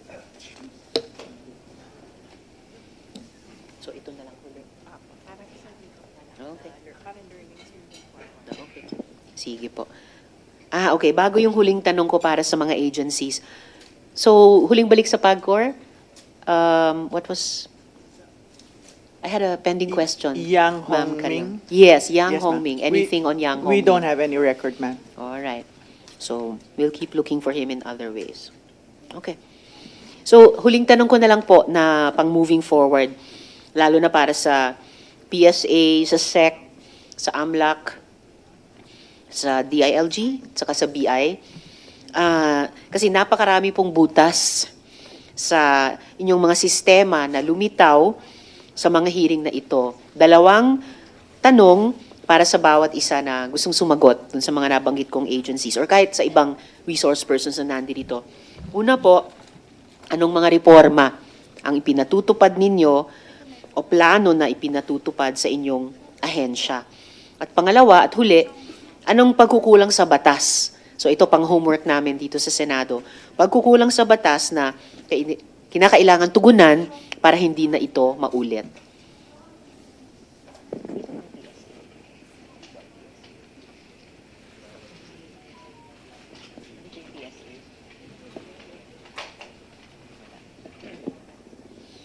Wala yata yung PSA. Sec, would you like to address this question first, moving forward? So reforms, tapos pagkukulang sa batas. Madam Chair, meron naman na pong nagawa si SEC by launching the third digital wave pro, which is the ESAP, kung saan po, at e-secure, kung saan po si ESAP po is doon na po pwedeng mag-sign po yung mga incorporators doon sa registration document. Doon naman po sa e-secure po is know your client po. Kumbaga, magpe-present po sila ng ID tsaka yung kanilang profile po, ilalagay po na lang po nila doon. Siguro po, Madam Chair, dahil po umaasa yung system doon sa valid IDs na isasubmit nila, siguro po dapat palakasin na lang po yung ID system po natin, Madam Chair. Alright. Salamat po. Paabot din namin ito sa SEC, no, on behalf of the whole committee naman. Nandito yata si Assistant National Statistician Marisa Grande para sa PSA. I'm so sorry, ma'am. Di ko po nakita agad. Yes, ma'am. Okay, Engineer, no? Yes, Engineer yes, Grande. Madam Chair. Opo. So, first, I'd like to update this committee, ma'am, on what we're doing to address this concern on the fraudulent registration. So, it appears marami nga pong sources. Opo. And we really need to cleanse the PSA database also from the source, no? And including the PSA CRS database. So we've been conducting investigations to these reported fraudulent birth certificates of foreign nationals based on the reports that we receive from the DFA. We have the regular back channeling the NBI, and the Bureau of Immigration. And as of October, we have already blocked 720 birth certificates, civil registry documents, of which we have 1,627 pertaining to birth certificate of foreign nationals. And 1,464 of these have been records have been endorsed to OSG for the filing of the petition for cancellation. So, yung isa na case nga po dito na na-file na namin with OSG, to yung cancellation ng birth certificate ng former Mayor Alice Guo. So, that's one of the immediate actions that we did. And currently, we're having a data sharing with DFA, NBI, and BI for those records that we have been blocking. No? After the conduct of the fact-finding investigation, we report to them, these are the names of these fraudulent records of these foreign nationals. So we continue to strengthen internal and external processes. And in fact, we've been doing not only fact-finding investigations with the local civil registers, but we are doing also audit in our CRS outlets to strengthen, of course, our procedures also. And most importantly, we have amended delayed registration processes of birth. Stricter protocols and additional mandatory requirements were needed to ensure that the true fact and identity of the person established prior to its registration. But of course, there are marginalized sectors that will be affected, so we have retained this birth registration assistance program for the indigenous people, Muslim, and those marginalized sectors. So, as our way forward, we also do some data analytics based on the information that we got from the registered births from 2010 to 2024. There are 14.89 million that have been registered under these delayed registration schemes. And based on some parameters that we got based on these fact-finding investigations that we've done, there is an estimated 50,000 suspected fraudulent cases which are relayed to our field offices to conduct audits to our local civil registry offices. And this is ongoing, Madam, right now.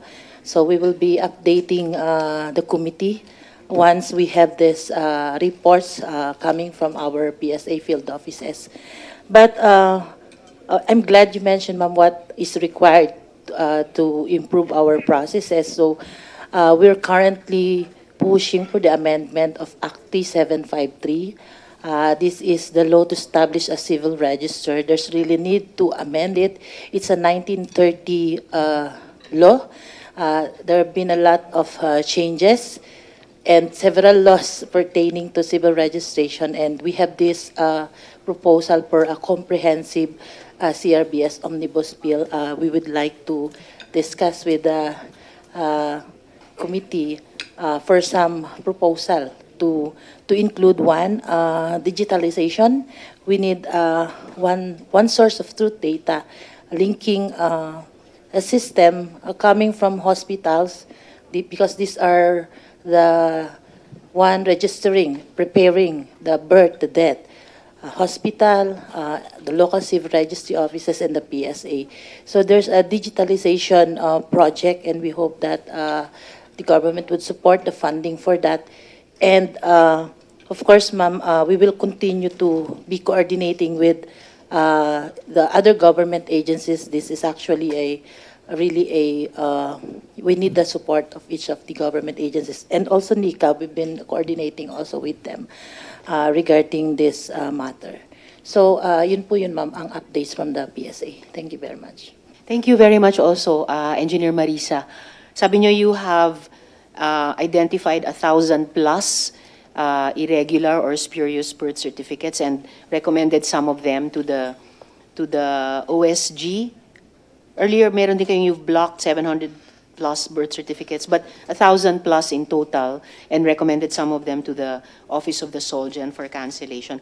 Pero sabi nyo rin po, meron kayong mga 50,000 plus suspected fraudulent. So ano pong time frame para ma-vet talaga the 49,000 plus or so na balanse?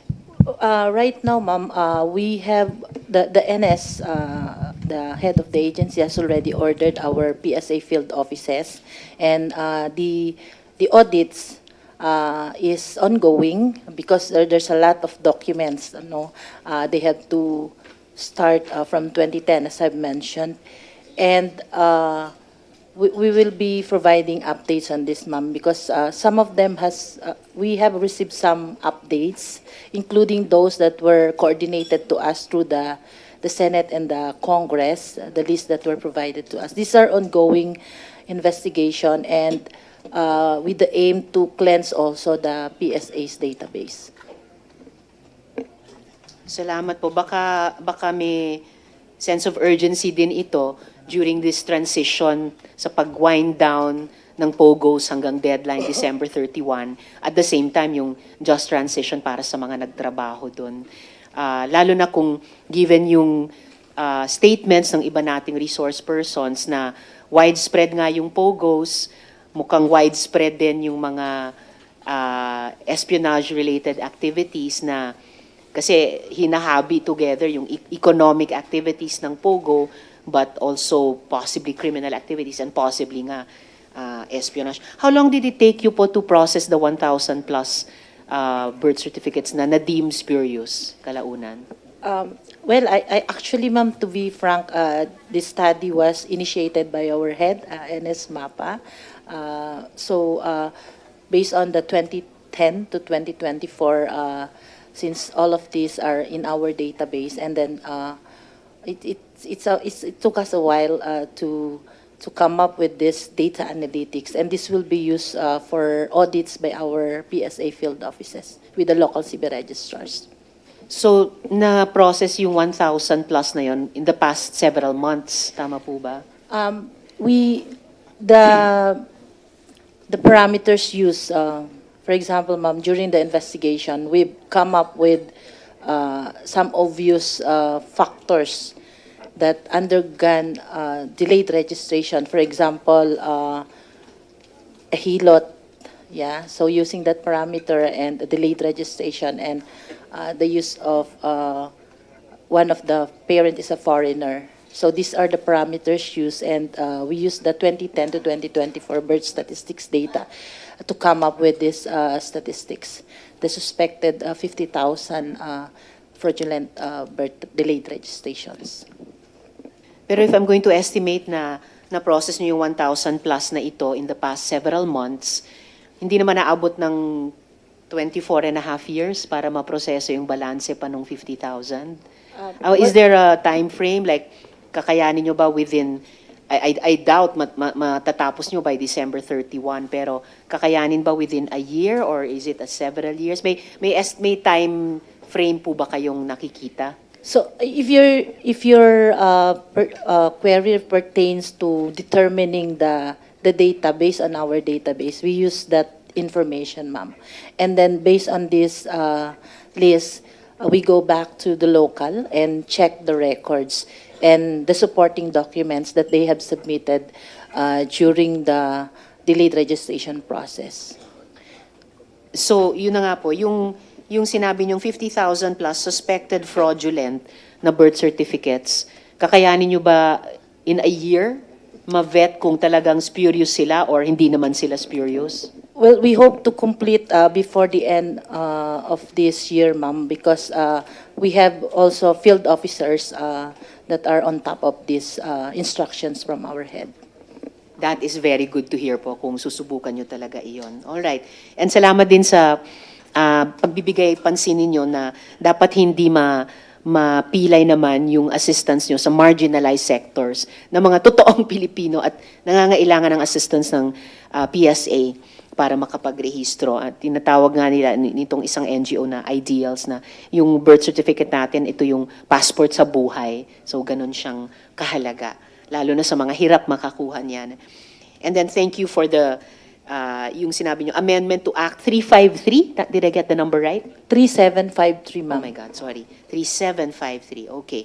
So dating pa pala to the 1930s, no? Yes. Parang yung ating revised penal code and yung mga iba pa. So we need to update all of these. Salamat po, Engineer Marisa. Thank you. Sec, wala naman kayong batas na gusto nyong amyendahan ng Kongreso o bagong batas na mag-file ng bill? And just before going on to the other agencies. Sorry po, I'm always catching people in the middle of your lunch. Sige po. Madam Chair, sa ngayon po, wala pa po. Wala naman. Okay. Salamat po muli, Attorney Labayo. Sa AMLAC, meron po bang nais ibilin kayo sa amin sa Senado? Well, balita muna, mga reforma na ginagawa na or balak gawin, and then mga pagkukulang sa batas na tingin nyo dapat tugunan namin. At present, Madam Chair, we have improved our risk-based supervision of covered persons. As regards introduction of a law, perhaps if I may humbly suggest the regulation of virtual currencies or cryptocurrencies. There is a high probability that these virtual assets were used in laundering because we had difficulty in our investigation in tracing the proceeds. So we highly suspect that cryptocurrencies were utilized and abused, Your Honor. Thank you very much, Attorney. Very well taken. And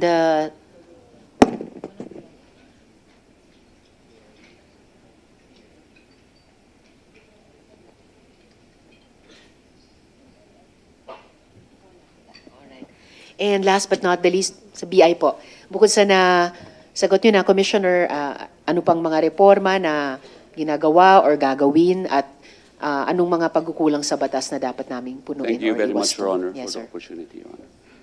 As stated previously, Your Honor, we are modernizing our border check controls, but we need to further modernize through automation.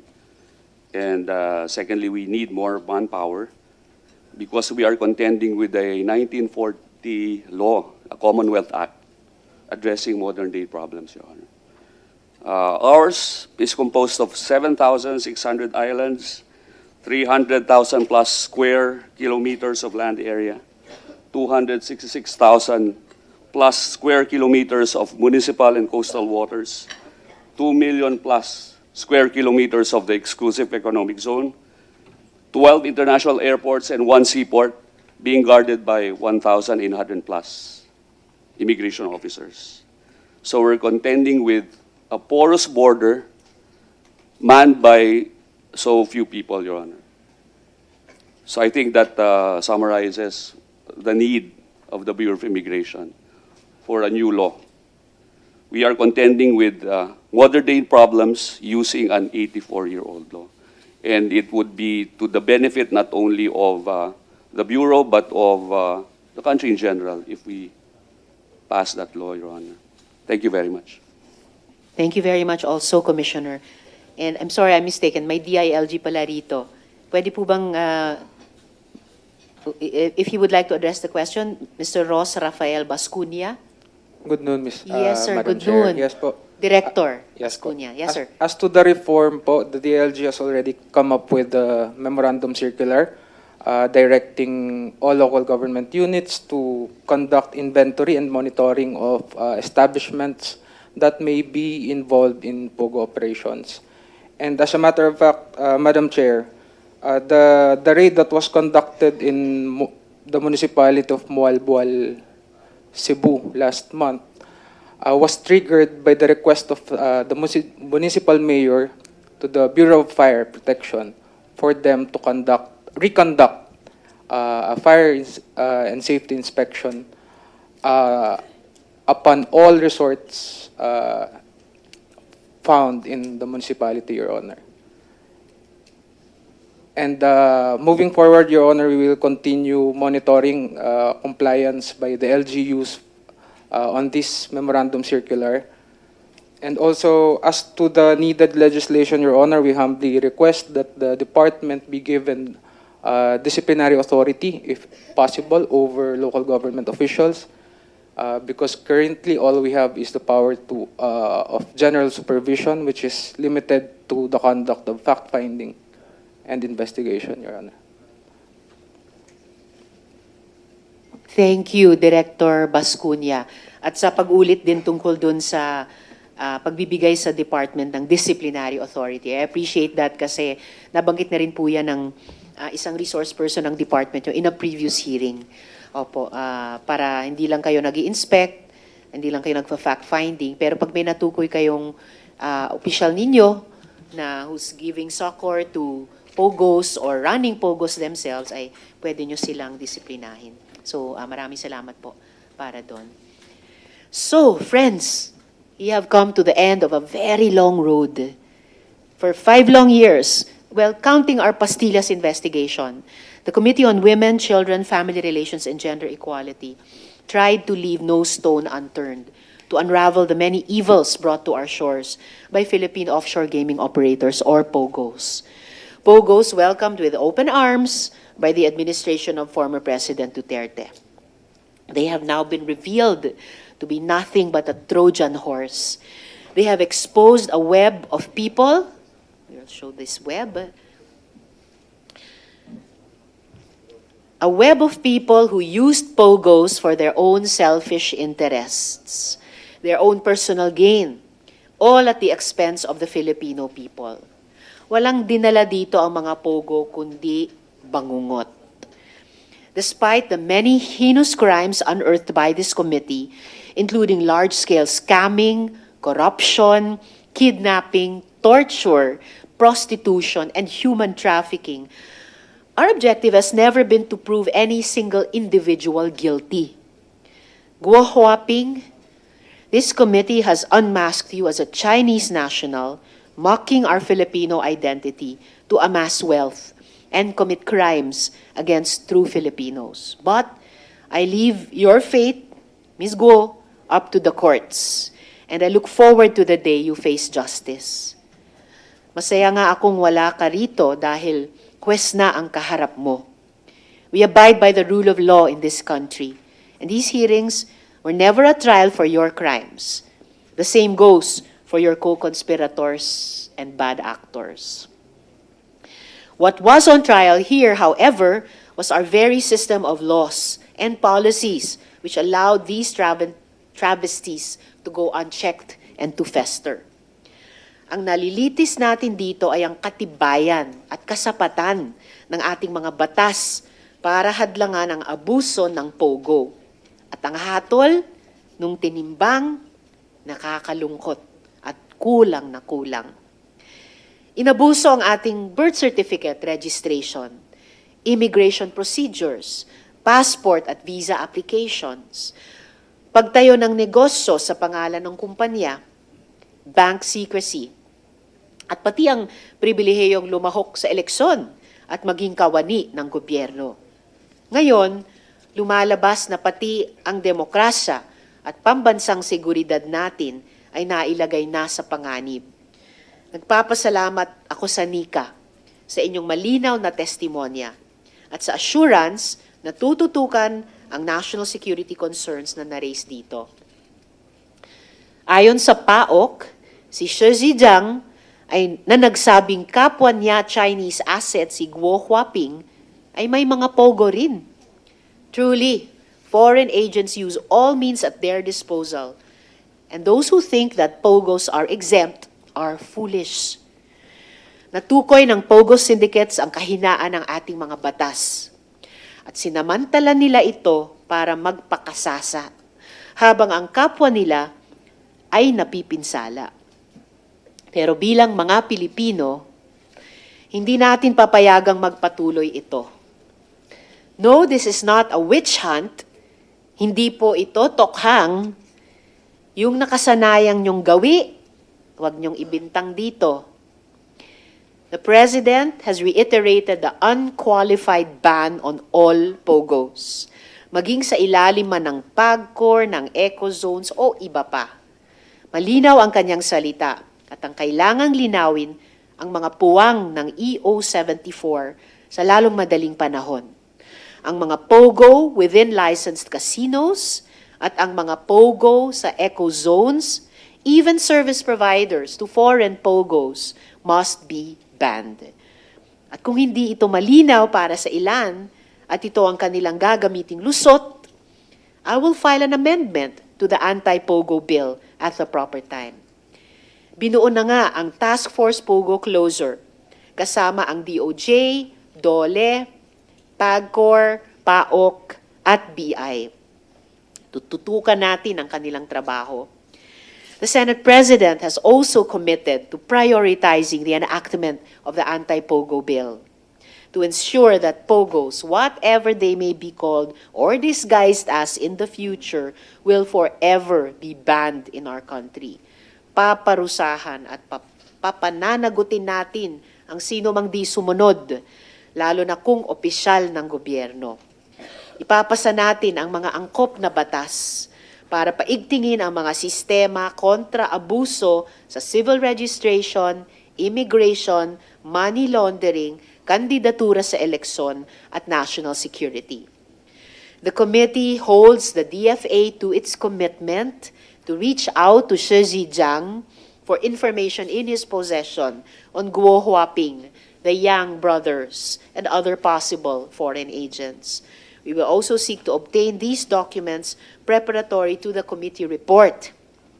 Even post-adjournment, the committee retains its jurisdiction insofar as seeking access to Shi Zhejiang is concerned. Friends, this may be the end of our hearings on POGO, but this is only the beginning of the legislative reforms that we will strive to push to ensure that every Filipino, that there will never be another Alice Guo.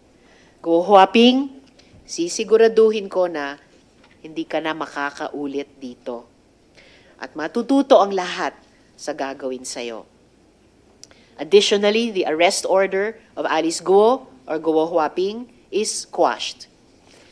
Kina Alex Chong, Dale Ignacio, alias Ivy, alias Karina, alias Rita, this is for you. Sa mga biktima ng mga POGO sa loob at labas ng bansa, this is for you. Sa mga kababayan nating Pilipino na hirap makakuha ng ID, birth certificate at iba, pero araw-araw namumuhay ng may dangal at lumalaban ng patas, this is for you. Para sa bayan, kailanman. With many thanks to all our resource persons, this hearing is adjourned.